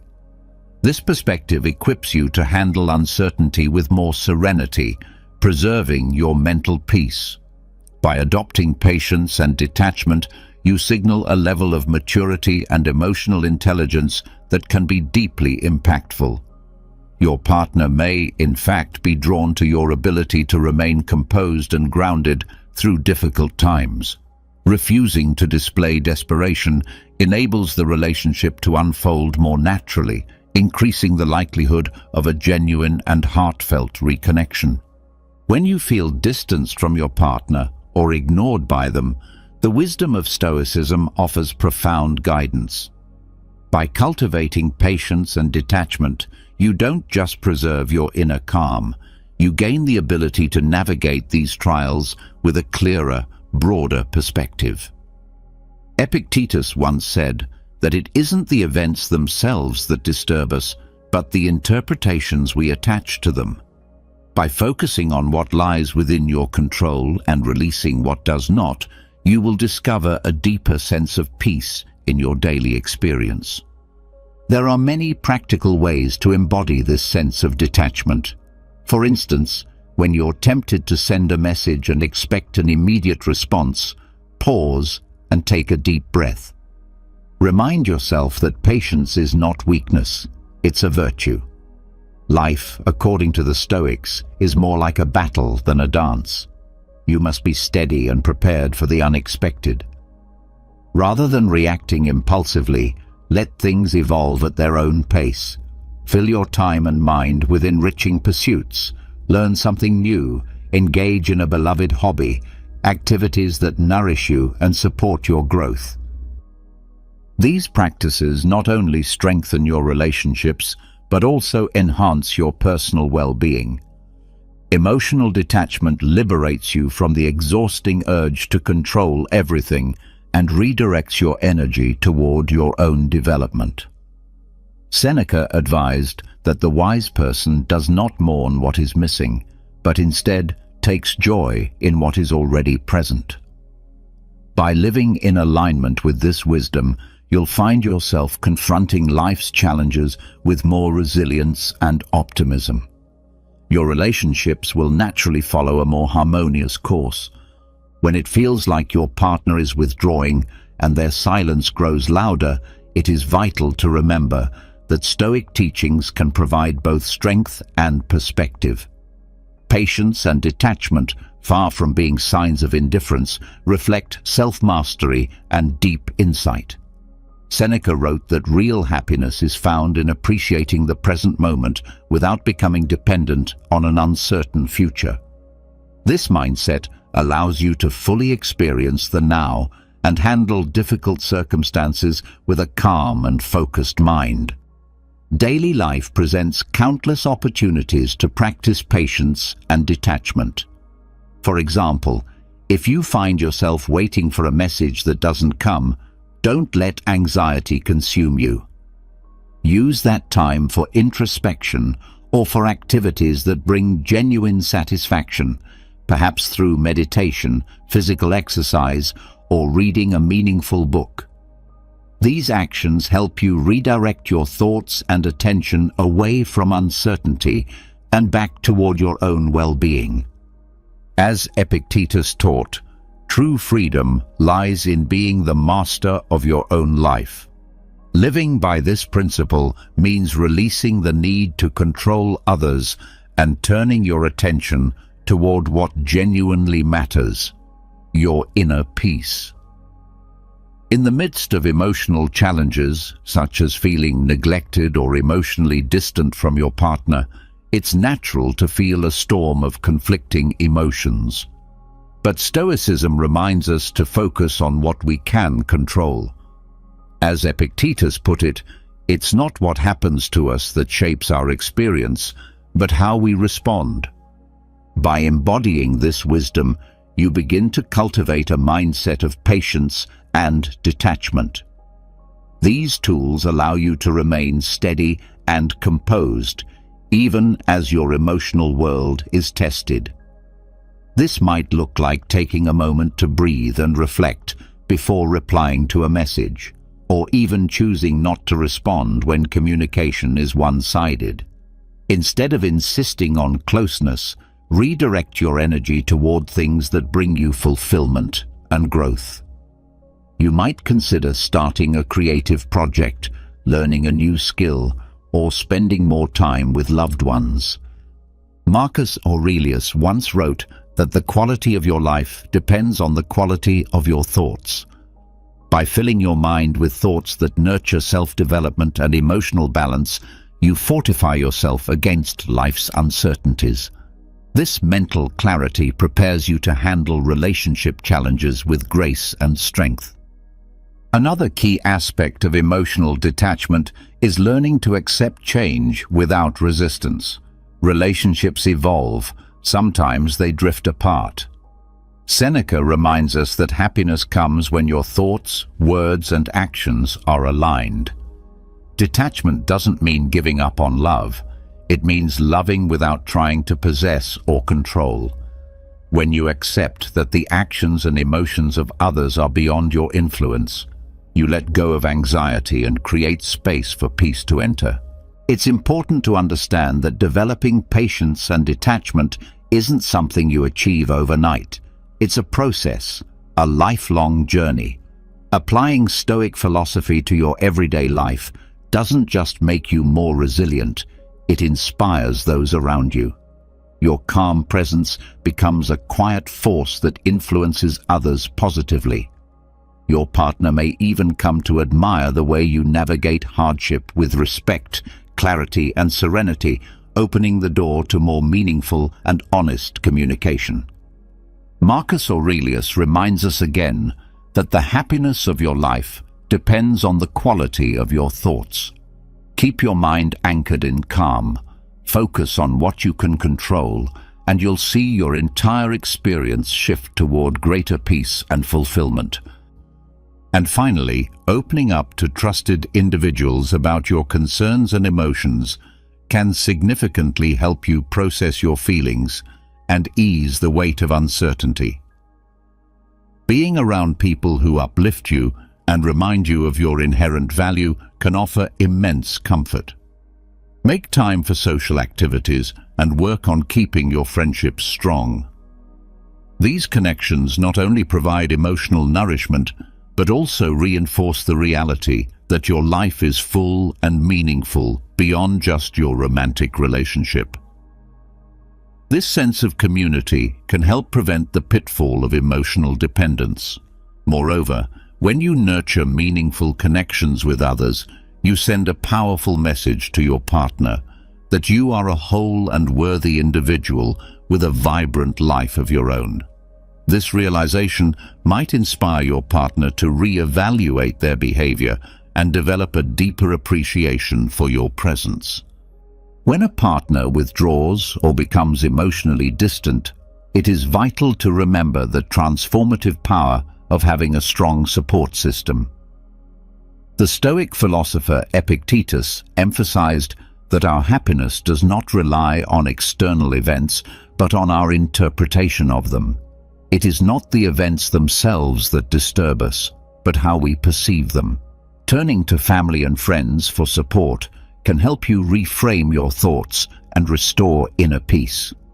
Focus your energy on activities that you love and that help you evolve as a person. This allows you to prove to yourself that you are complete and capable on your own. You can embody this philosophy in your daily life by practicing gratitude and embracing the small joys shared with your loved ones. Marcus Aurelius taught that the quality of your thoughts shapes the happiness of your life. Surrounding yourself with positive, inspiring individuals helps you maintain a healthy, constructive mindset. Get involved in social activities, pursue hobbies that excite you, and freely express your emotions and experiences with those you trust. This not only helps you feel supported, but allows you to be a source of support for others as well, creating a powerful cycle of mutual strength and care. By reinforcing your social ties, you remind both your partner and yourself that you are independent and valuable. As Marcus Aurelius believed, true happiness lies in embracing the present moment without depending on what the future may bring. Demonstrating your ability to flourish without emotional dependency enriches your well-being and may even earn your partner's respect and admiration as they witness your emotional balance and resilience. This shift in perspective could influence the dynamics of your relationship and equip you to face difficulties with clarity and a calm, strong heart. In times when your partner seems distant or disengaged, leaning on your social network can be a critical step in maintaining your emotional stability. Stoic philosophy teaches us to draw strength from within and from our closest bonds. Seneca once said that a true friend is revealed in moments of uncertainty, underscoring how vital it is to have loved ones you can lean on during challenging times. These meaningful relationships help you maintain perspective and remind you that you are not navigating this journey alone. Apply Stoic wisdom by becoming an active part of the lives of those around you.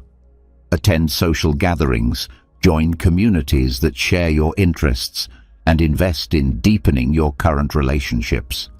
Engage in heartfelt conversations and show genuine care for your friends and family. These interactions not only provide distraction and comfort, but allow you to contribute to the happiness of others, which in turn brings fulfillment to your own life. Let the words of Epictetus guide you. Don't wish for events to unfold as you desire, but instead wish for them to happen as they do, and you will live more peacefully. Engaging with your social support network offers more than just comfort. It becomes a space for introspection and personal growth. Marcus Aurelius reminded us that obstacles don't block the path. They are the path. By discussing your struggles and hearing different viewpoints, you may uncover new approaches to your challenges and develop deeper resilience. This inner strength doesn't only serve your romantic life, it becomes an asset in every area of your existence. Presenting yourself as strong and capable sends a powerful message about your worth and your ability to handle life's difficulties with dignity and calm. Epictetus reminds us again that while we cannot always control what happens around us, we can control how we respond. Rather than dwelling on your partner's absence or lack of attention, invest in the relationships that bring you joy and make you feel valued. Seek out the company of those who love you and remind you of your inherent worth. Make it a daily habit to nurture these meaningful connections. Plan outings with friends, call your family, and engage in the activities that bring you happiness and connection. This involvement not only steers you away from negative thoughts, but also fortifies you emotionally. As Marcus Aurelius wisely said, the happiness of your life is determined by the quality of your thoughts, and having a positive, supportive circle can significantly uplift your mental and emotional state. Strengthening your support network also sends a clear and empowering message to yourself and to your partner that you are a complete, valuable person all on your own. Seneca taught that genuine happiness is found in savoring the present moment without relying anxiously on the future. By proving that you can lead a joyful and meaningful life outside of your romantic relationship, you reaffirm your self-worth and emotional strength. This mindset doesn't just shift the energy within your relationship, it also prepares you to confront any challenge with resilience and balance. When your partner grows distant or unresponsive, turning to the strength of your social network becomes an act of self-care and compassion. Epictetus taught us that although we cannot dictate external circumstances, we always have the power to choose our response. So instead of focusing on your partner's neglect, turn your attention toward those bonds that uplift and sustain you. Let their love remind you of your deep, unshakable value. Make it a daily ritual to cultivate these relationships. Organize gatherings, connect with your family, and engage in the things you love that also connect you to others. These moments won't just help you escape from harmful thoughts. They will ground you emotionally and give you the assurance that your life is full and vibrant on its own terms. Ultimately, it is the quality of your thoughts that shapes the quality of your life.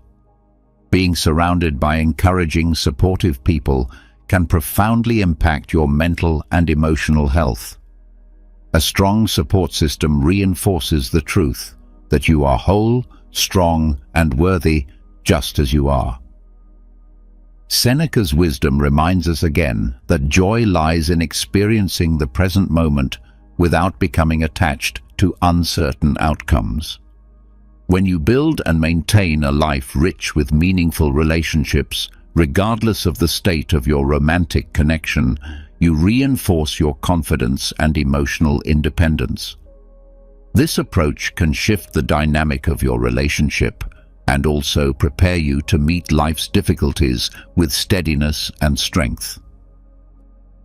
Have you ever felt like a ghost, invisible and forgotten, simply because someone chose to create space between you and them?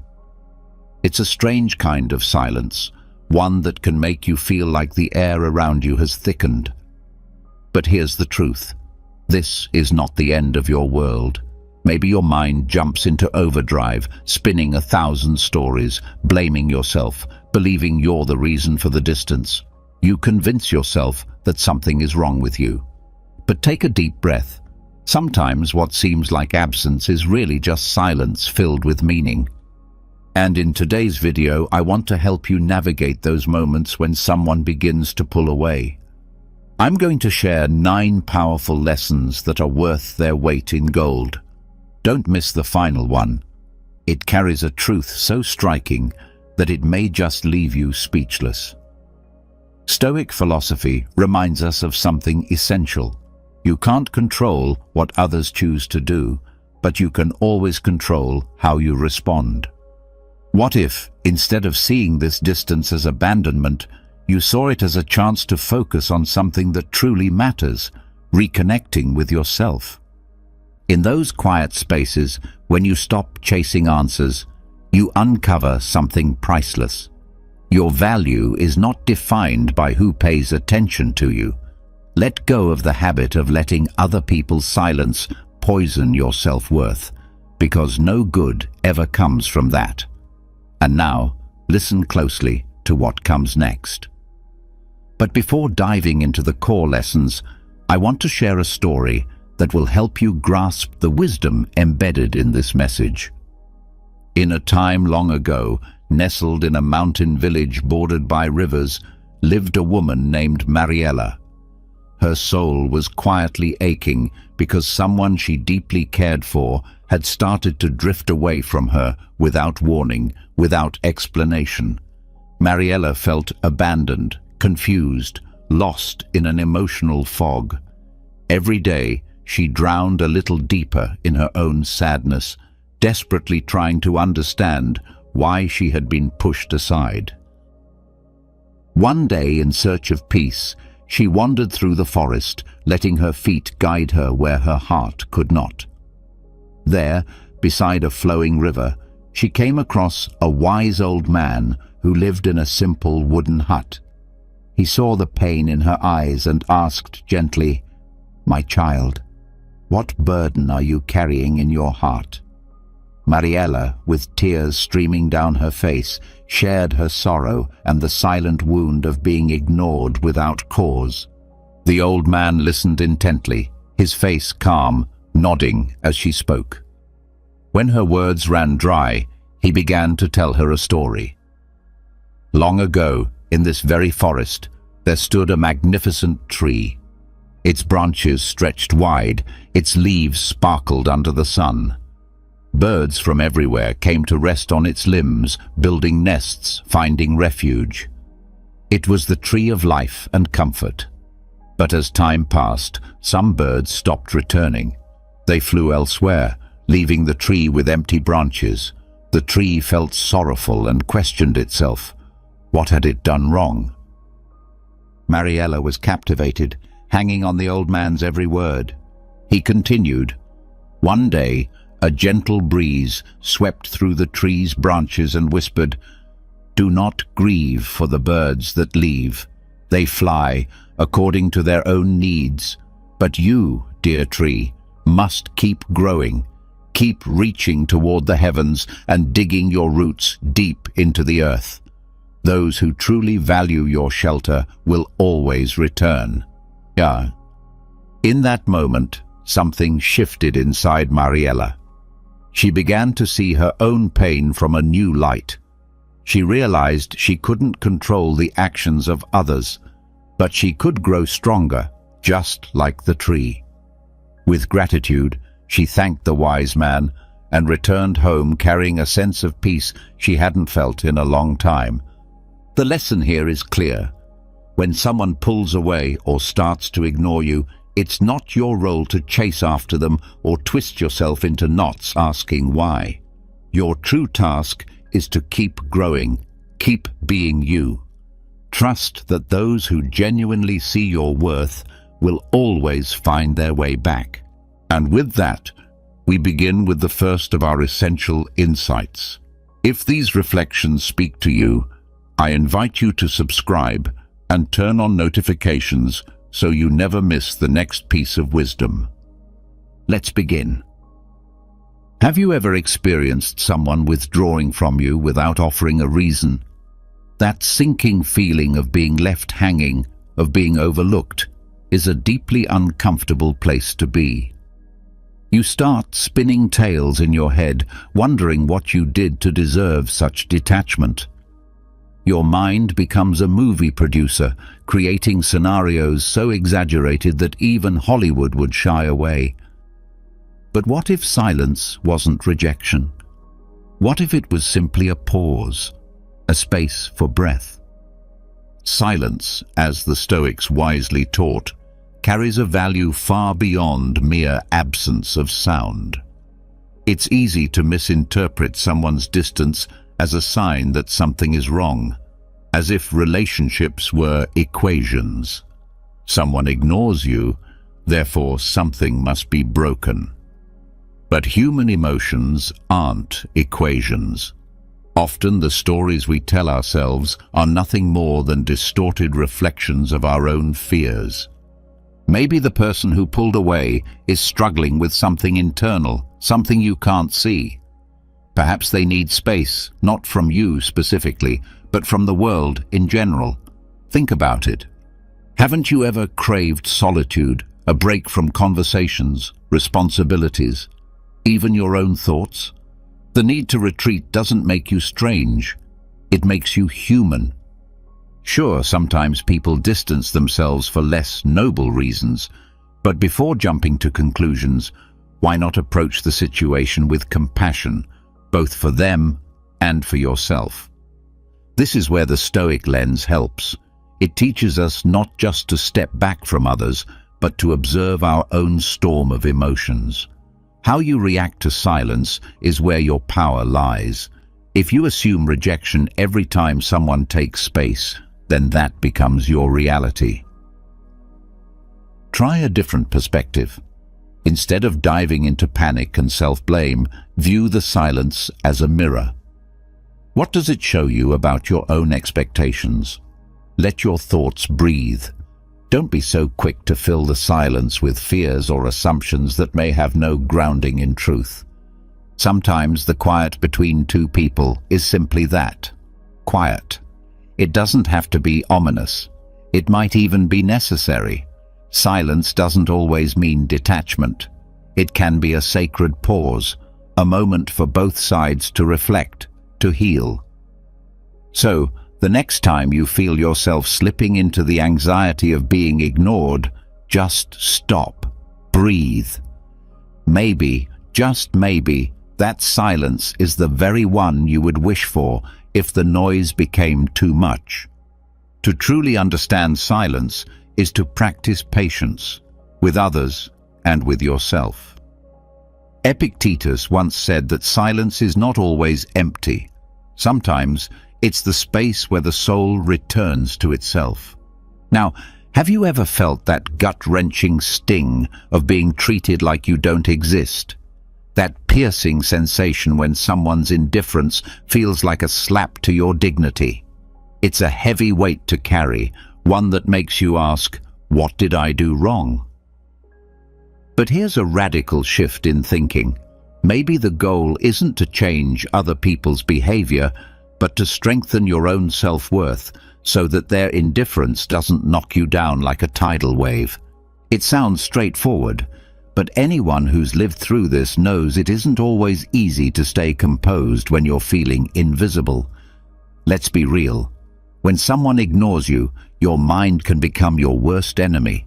It invents stories, blames you, fixates on flaws. You begin to doubt your value, wondering if you said too much or not enough, if you became uninteresting or made an unspoken mistake. But chasing these thoughts leads nowhere good. People are complex. Relationships are complicated. Sometimes their reasons for walking away have nothing to do with you. Maybe they're having a bad day, wrestling with something personal, or maybe your paths just don't align right now. So how do you stand tall in moments when the world seems to forget you? That's where the quiet power of self-esteem comes into play. The unshakable belief in your own worth, even when no one else is affirming it. The Stoics taught that true power is rooted within. You can't control how others treat you, but you always hold the reins over how you respond. Think of your self-esteem as a small boat on the open sea. The waves of life, comments, rejections, silence, will toss it around. But if the boat is built strong, it won't sink. You'll still feel the swell, the impact, but you'll stay afloat. That's what healthy self-esteem does. It gives you the resilience to stay anchored even when you feel ignored. It's not about becoming cold or indifferent. It's about not letting someone else's actions define who you are. Just because someone doesn't see your light right now doesn't mean you've stopped shining. Your value remains solid, intact, and waiting to be seen by the right eyes at the right time. Being ignored doesn't take away your value as a person. And if someone has chosen to push you away without giving you any reason, maybe it's a sign to let the wind carry them wherever they need to go, without it steering you off course. One of the quickest ways to tear down your own self-esteem is through constant self-criticism. If you ever catch yourself thinking that you're not enough, remind yourself that these are just thoughts, not solid truths. They don't define who you are. A useful way to deal with these thoughts is to stop and ask yourself, is this actually true? At first it might feel unnatural or difficult, but with time and intention, you'll begin to see that most of these negative thoughts have no solid ground. Often, we're just projecting our own fears and insecurities without any real basis. Instead of telling yourself, "They're ignoring me because I'm not important," shift your perspective and try saying, "Maybe they're dealing with something personal that has nothing to do with me." That small change in mindset can completely transform how you feel. Relationships inevitably influence how we see ourselves. If you're constantly surrounded by people who don't appreciate you or make you feel invisible, it's time to step back and reassess. That doesn't mean you need to cut everyone off immediately, but it does mean you need to become more aware of who brings you light and who drains your energy.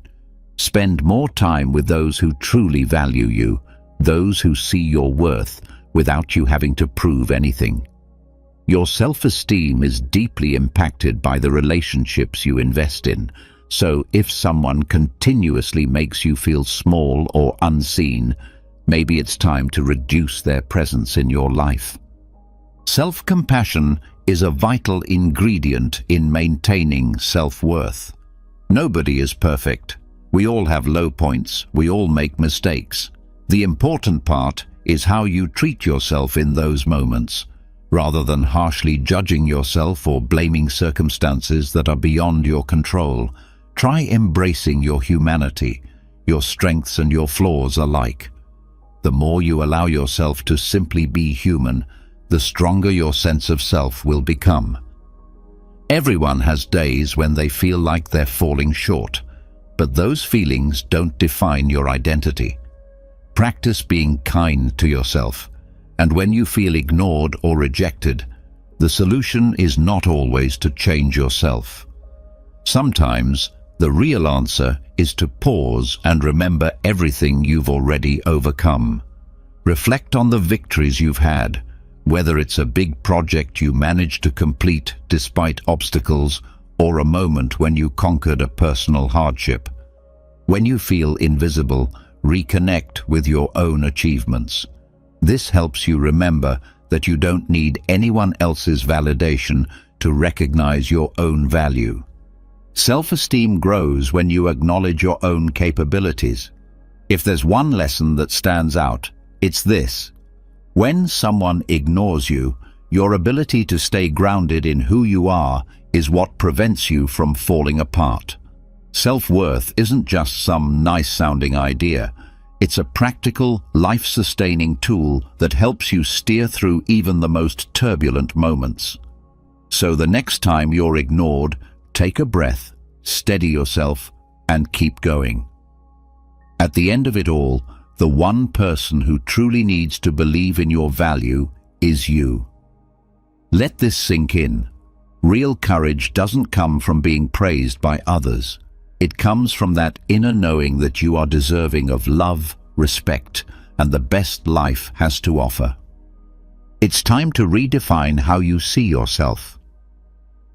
Isn't it strange how we struggle to understand our own worth, and how we often need someone else to affirm it before we believe it ourselves? Ask yourself, if you feel less worthy just because someone ignores or pulls away from you, isn't that a sign that your sense of value is still too dependent on outside approval?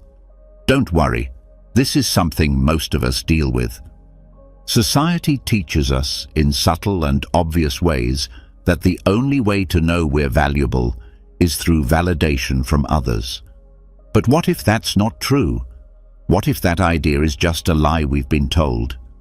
Maybe, like the Stoics taught, what we really need is to start challenging the stories we tell ourselves about our worth. When someone distances themselves from you, your first reaction might be insecurity. Something went wrong. I must not be enough. That haunting "I'm not enough" thought always seems to show up when life doesn't go the way we hoped. But let me tell you something powerful. That belief starts to dissolve the moment you realize that your value isn't dependent on who stays or who leaves. Imagine what it's like to base your entire sense of worth on other people's presence.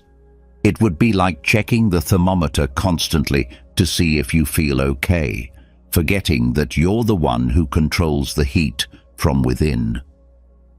The Stoics, those wise thinkers who seem to have figured life out, taught us that seeking validation from the outside is pointless. They believed that everything external is just a distraction. The only thing we truly have control over is how we respond to what happens.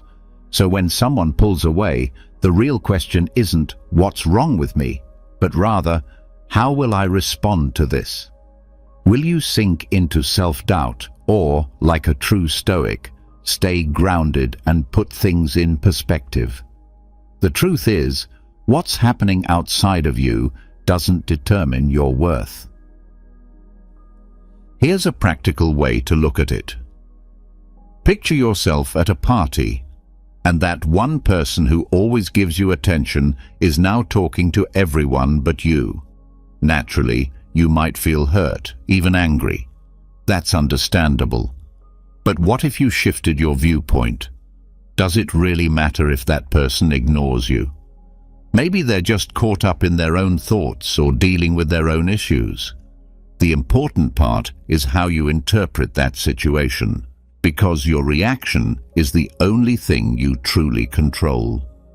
If you take it personally and let it crush you, you're handing over your sense of worth. But if you choose to believe that their behavior doesn't change how you see yourself, that's where your real strength lies. So how do you make this mindset shift? Start by practicing self-compassion. It's a simple yet deeply powerful habit. Every time that wave of insecurity hits, when someone ignores you or makes you feel unseen, pause, breathe, and remind yourself, your value doesn't come from being acknowledged. Get comfortable with your own presence, even when others don't notice you. You don't need to put on a strong front all the time. Sometimes embracing your vulnerability is the most courageous thing you can do. Your worth is yours alone. If someone walks away, remember that it doesn't make you any less. What really matters is how you see yourself. Like the Stoics said, what lies outside of our control is not worth our peace. The only way to live freely and with confidence is to know that your value doesn't rest on someone else's opinion. It lies in the thoughts you choose to believe about yourself. As Seneca once told his students, it is not what others say or think about you that defines your value. It is what you choose to think about yourself that truly matters. Now, let's talk about something just as important: the art of giving space. Have you noticed that the more you try to hold on to someone, the further away they seem to drift? It's like your need to always be near them creates a shadow of discomfort. It's not always because they're forgetting you or finding someone else more exciting, although that's possible, but that's not the real issue. Sometimes, the greatest gift you can offer another person is space. A little distance, some breathing room, or, as the Stoics would say, moderation in your relationships. Because honestly, who really wants someone hovering around them all the time? That constant presence can start to feel like a weight. Just like a plant that grows wild and chokes everything around it, excessive attachment can begin to suffocate the relationship. In the beginning, closeness feels beautiful. The desire to care, to be present, to share, that's all wonderful. But when it becomes a need to constantly be there, pressure builds. And soon, the other person feels trapped, like they're stuck in a web they can't escape. That's when you find yourself being ignored or pushed away, and you're left confused, unsure of what to do. Are you going to wait around like a loyal dog with a ball in its mouth, hoping someone finally turns around and calls your name? Don't do that. No one's asking you to become the soulmate who never lets go, or the overly eager friend who becomes as overwhelming as a live mic on a Zoom call. The key, dear friend, is serenity. The kind of peace that helps you understand the unspoken. Because sometimes what's not said out loud still carries meaning, and knowing when to give someone air to breathe may be the most loving thing you can do. Don't stay stuck in place, hoping and waiting for a call or a message that may never come. You're not obligated to be the soulmate who clings relentlessly, nor do you need to become that overbearing person who is always checking in, as irritating as a mic accidentally left on during a Zoom call. The real wisdom here, dear friend, lies in serenity, the kind that helps you realize that not everything needs to be spoken aloud. Sometimes silence and distance speak louder than words. The healthiest relationships allow for space, breathing room, a calming distance where both people feel free and whole, not watched or suffocated. And this isn't about abandoning or cutting off connection. It's about creating a healthy balance, giving the other person space to breathe, to grow, and giving yourself the same. If someone pulls back a little, it's not necessarily a disaster. Maybe they're simply seeking peace, or need time to sort through their own thoughts. It's not always a retreat, but a chance to regain internal balance. In fact, the smartest thing to do might be the exact opposite of what your anxious heart tells you. Stop chasing. Let things unfold naturally. And if that idea makes you uncomfortable, then perhaps it's time to borrow some wisdom from the ancient Stoics, those great minds who understood that emotional self-control and honoring others' boundaries are essential to your own well-being. Letting go isn't about giving up. It's about recognizing that real connection sometimes needs distance to thrive. Think of relationships like the ocean, ebbs and flows, calm waters and storms. You don't have to dive into every crashing wave. Sometimes it's wiser to sit back, watch the horizon, and enjoy your own space.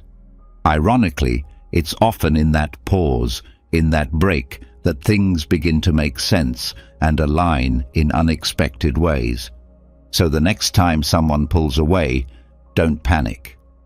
Follow suit, not as a strategy to manipulate, but as a gesture of wisdom and emotional balance.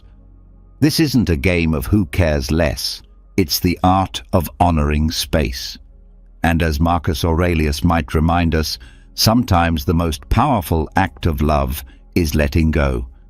Still, there's something else you must remember. Don't fall into despair. You may have experienced that sinking feeling, like a forgotten dog, just sitting and waiting, hoping someone notices your pain. It's a very human response to feel like the world is turning away right when you need it most. When someone pulls away or begins to create distance, the first and most important thing is to resist the trap of despair. That anxious, desperate energy can be so strong, and yet reacting from that place only worsens things. It puts you in a vulnerable, needy position, and that imbalance can actually push people further away. First, take a moment to identify what's really going on. We often misread signals and assign exaggerated meanings to simple things. Just because someone hasn't replied to your message quickly or isn't giving you the same attention as before doesn't automatically mean they're ignoring you on purpose. People have their own worlds, their own stresses, their own minds filled with things we cannot see. Their attention may have shifted, but that doesn't always mean their care has disappeared. However, if this kind of behavior keeps happening, if the distance feels like a pattern and not a coincidence, then yes, it's possible there's something deeper. But still, don't rush to conclusions. Don't let panic be your compass. When you move from fear and desperation, you're much more likely to act in ways that make everything worse. You might demand attention, force conversations, beg for clarity, none of which brings closeness. On the contrary, it creates more distance. Picture this. There's a fire, and instead of calming it down with water, you pour gasoline on it. That's what happens when you chase attention from insecurity. Your need becomes so loud, so consuming, that it no longer invites empathy. It causes exhaustion or even annoyance. So what can you do? There's no perfect answer, no magic phrase. But one thing is certain: give space. Yes, it sounds counterintuitive, but Stoic philosophy urges us to accept what we cannot control. If someone is stepping away, you can't force them back. What you can control is your response. Often, the most powerful thing you can do is to allow room for them to think, to breathe, and for you to reflect as well. Giving space doesn't mean cutting off completely or pretending not to care. It's a moment to ground yourself, to prioritize your well-being and guard your self-respect. Don't get stuck in the exhausting game of seeking constant validation. Your worth doesn't depend on someone else's presence or attention. Use this time to reconnect with yourself, dive into the things you love, and reevaluate what you truly want out of this connection. People change. Circumstances change. Clinging too tightly to what you can't control only deepens your suffering. Desperation adds fuel to the fire. If you feel ignored or distanced, don't let that pull you into anxiety. Step back. Let go a little. Let time do its work. In patience and calm, answers eventually emerge, whether it brings clarity or the strength to make a healthier decision for yourself. As the Stoics teach us, silence is not always a sign of neglect. Sometimes it's the very answer your heart is looking for. Now, let's talk about communication and confrontation.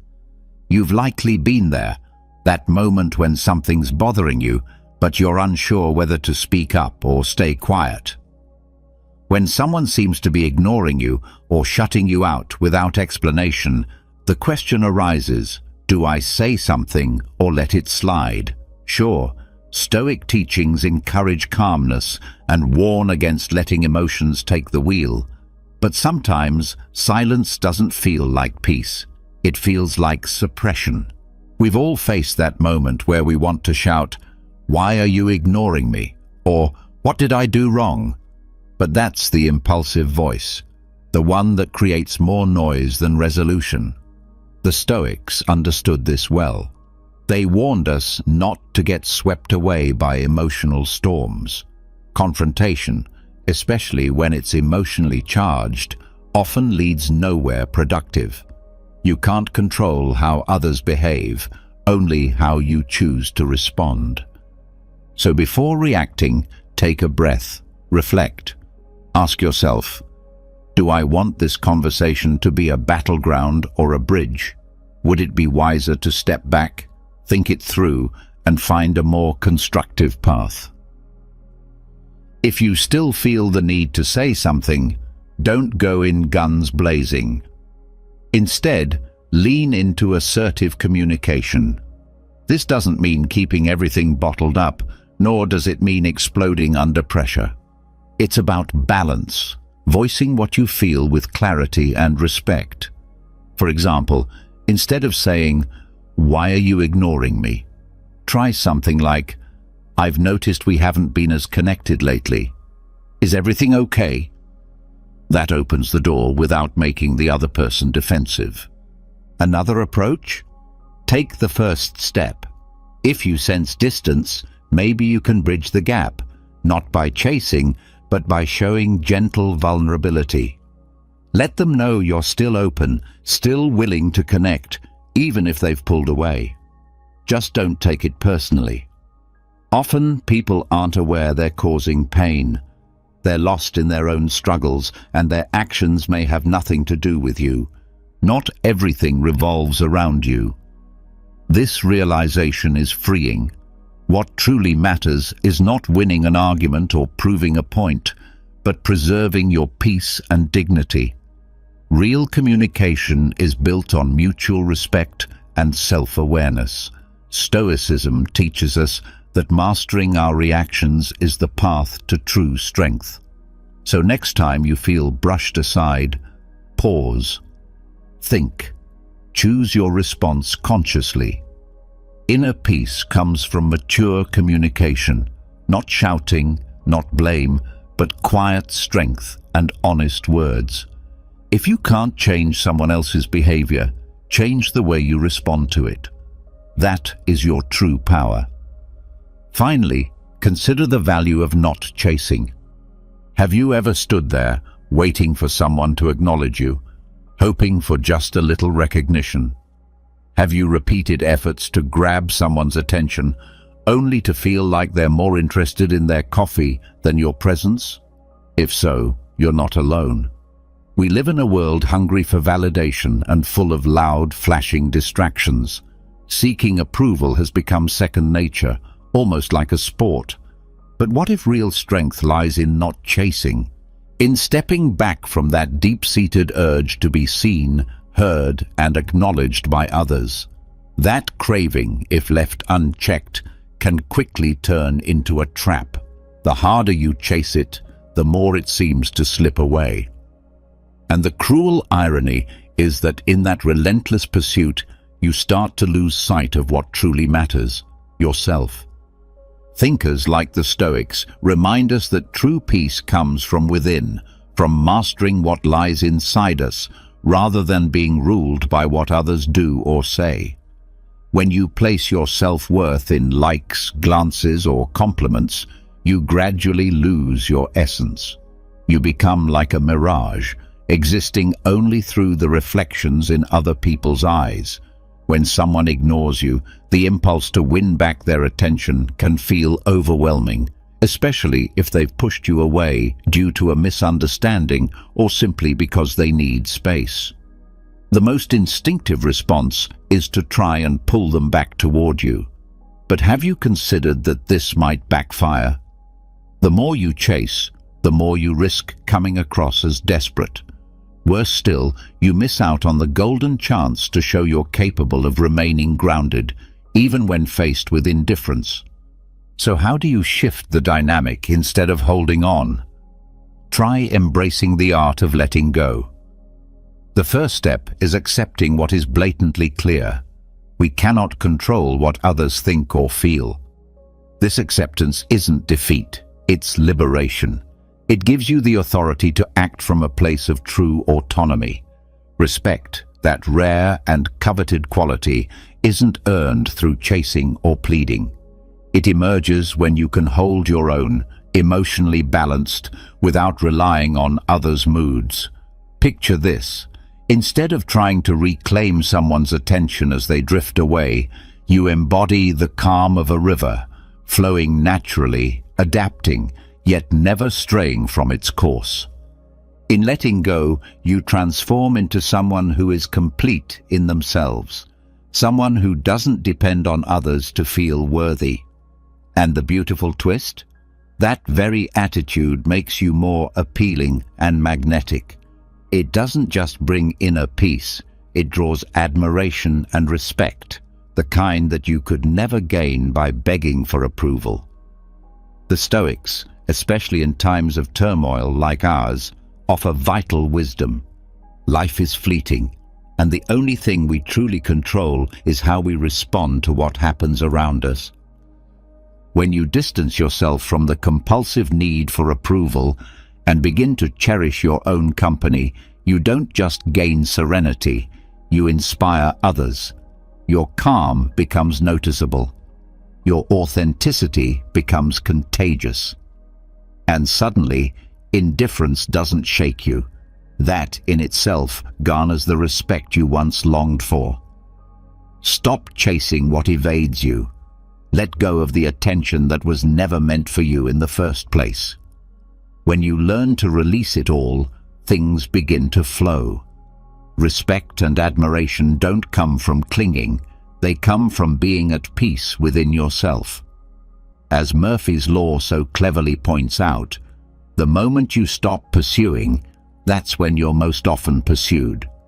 Focus instead on your own evolution.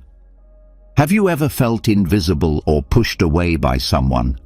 It's wild how, in those moments, It feels like your whole world crumbles and you're cast as the lead in a tragic play. But maybe, just maybe, it's time to see beyond that illusion of abandonment and redirect your focus to something far more important, your personal growth. It's all too easy to fall into the trap of overanalyzing someone else's behavior. If they ignore you or take a step back, your first instinct might be to assume it's your fault, that you're lacking in some way. But what if all of that was simply a distraction? What if, instead of spending all your energy on what others are doing or feeling, you redirected it inward towards your own progress? Sure, it sounds almost too easy, but don't be fooled. This is the difficult path that leads to real, lasting peace. Stoic philosophy offers this exact insight. Focus only on what lies within your control, your thoughts, your actions, your emotions. If someone pulls away, that's beyond your reach. You can't force anyone to remain by your side. What you can do is choose how to respond. You could spiral into self-blame, drown in regret, or question every moment, or you could choose growth. The first step toward real growth is learning to detach. That's no easy feat. It can feel as unnatural as being told to stop breathing. But the hidden truth is, once you exhale, you make room for fresh air. Likewise, once you release the need for others' approval, you find something far more precious, your own voice. You begin to move from living to meet others' expectations to living as your truest self. Now imagine that instead of waiting for someone to validate you, you look in the mirror and say, "I'm enough as I am." It sounds like a cheap motivational quote, right? But once you genuinely believe that, the sting of rejection fades. You realize that the only opinion that truly matters is your own, and here's where discipline plays its role. Dedicating time to your growth doesn't mean diving into endless self-help books or enrolling in expensive courses. It's about simple, intentional daily habits, reading a chapter from a book that inspires you, writing your thoughts in a journal, or going for a quiet walk to clear your mind. These small acts allow you to see yourself differently. You're no longer a person frantically chasing outside validation. You become someone who understands their worth, someone whose peace doesn't depend on others' presence or absence. If people choose to walk away, let that be your cue to step into your own growth. Life isn't a competition for attention.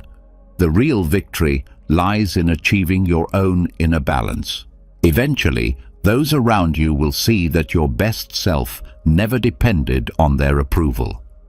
As my late father wisely said, "He who focuses on himself has no time to complain about others." Take this as your chance to rediscover who you are. Have you noticed that when someone ignores or distances themselves from you, the world doesn't actually end? Sure, it stings. It's not easy to digest. But often, life delivers its most profound lessons in subtle, sometimes painful ways. So instead of panicking or turning the situation into a dramatic event, what if you used it as a moment to reflect? Not in front of the mirror you use to do your hair, but the deeper one, the one that reveals your soul. Ask yourself, what's really happening inside me? The Stoics talk a lot about accepting what's beyond our control and investing our energy into what we can influence. So when someone decides to pull away, rather than wait around hoping they'll come back or perform emotional gymnastics to win them over, use that space to reconnect with yourself. This isn't about blaming them. It's about turning inward. If something within you needs adjusting, now is the time to tend to it. to bring yourself closer to peace. It might sound contradictory, but when you're constantly surrounded by people, it's easy to lose touch with your own voice. You become so focused on what's expected of you, how you should behave, or the roles you're supposed to play, that you lose your essence. And when someone distances themselves, it grants you that rare chance to hit pause. It's like the universe whispering, "Take a breath, tend to yourself." One of the most effective ways to seize this moment is through introspection. Ask yourself, what do I truly want? Not what others expect of me, but what I honestly desire.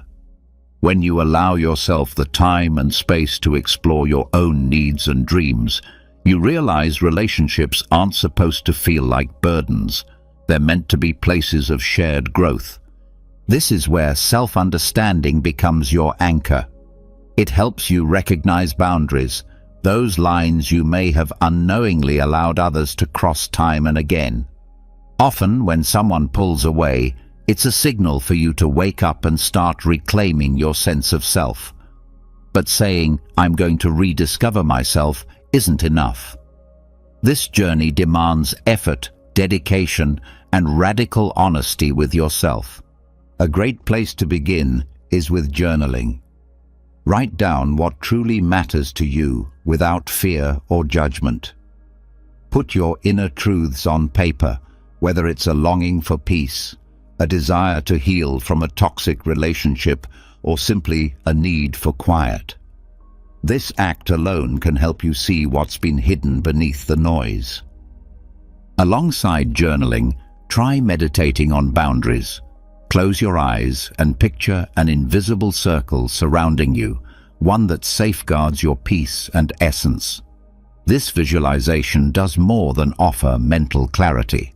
It reminds you that your well-being comes first, and when others cross those boundaries, you'll know how to respond, not react. In doing so, you return to yourself. You stop being lost in what others expect and begin to live from the core of who you are. That's the kind of rediscovery that changes everything. You can finally respond from a place of strength rather than from desperation. Gratitude becomes a powerful ally, especially when we find ourselves caught in the chaos of relationships and the constant influence of others. In the midst of all this noise, it's easy to forget the small things that truly reconnect us with ourselves. Taking time to be grateful for quiet or joyful moments, like getting lost in the pages of a good book or enjoying a peaceful walk alone, can be a gentle yet powerful way to rediscover what genuinely matters and what brings you peace. So when the cold wind of indifference starts to blow in your direction, don't rush to act or chase after what's slipping away. Instead, see this distance as a gift. Stoic philosophy reminds us that while we can't control the behavior of others, we can absolutely control how we respond. If someone distances themselves or chooses to ignore you, it's not a catastrophe. It's an opportunity to come back to yourself, to recalibrate, and to make the inner changes that truly matter. Don't get lost in the external noise. Don't waste precious time trying to decipher what's not meant to be understood. Because at the end of the day, the most important relationship you have, the one that needs your care and attention above all, is the one you have with yourself. When you finally gain clarity about what you want and what you are no longer willing to tolerate, life becomes less complicated, more genuine, and most importantly, more yours. Let me tell you something, my friend, a truth that may sting, but is solid and unshakable. The one who has never learned to be alone will never truly know who is worth having by their side. If you've made it this far, write in the comments, "Whoever leaves should not come back." I'd love to hear about your own experiences and triumphs. Don't forget to subscribe, turn on notifications, and leave a comment. This lets YouTube know that these videos are valuable to people like you. Your support encourages us to keep creating content that speaks to your journey. I also recommend checking out the last 2 videos we shared. They may resonate with you deeply. Thank you from the bottom of my heart for your time and your support. I'll see you in our next video.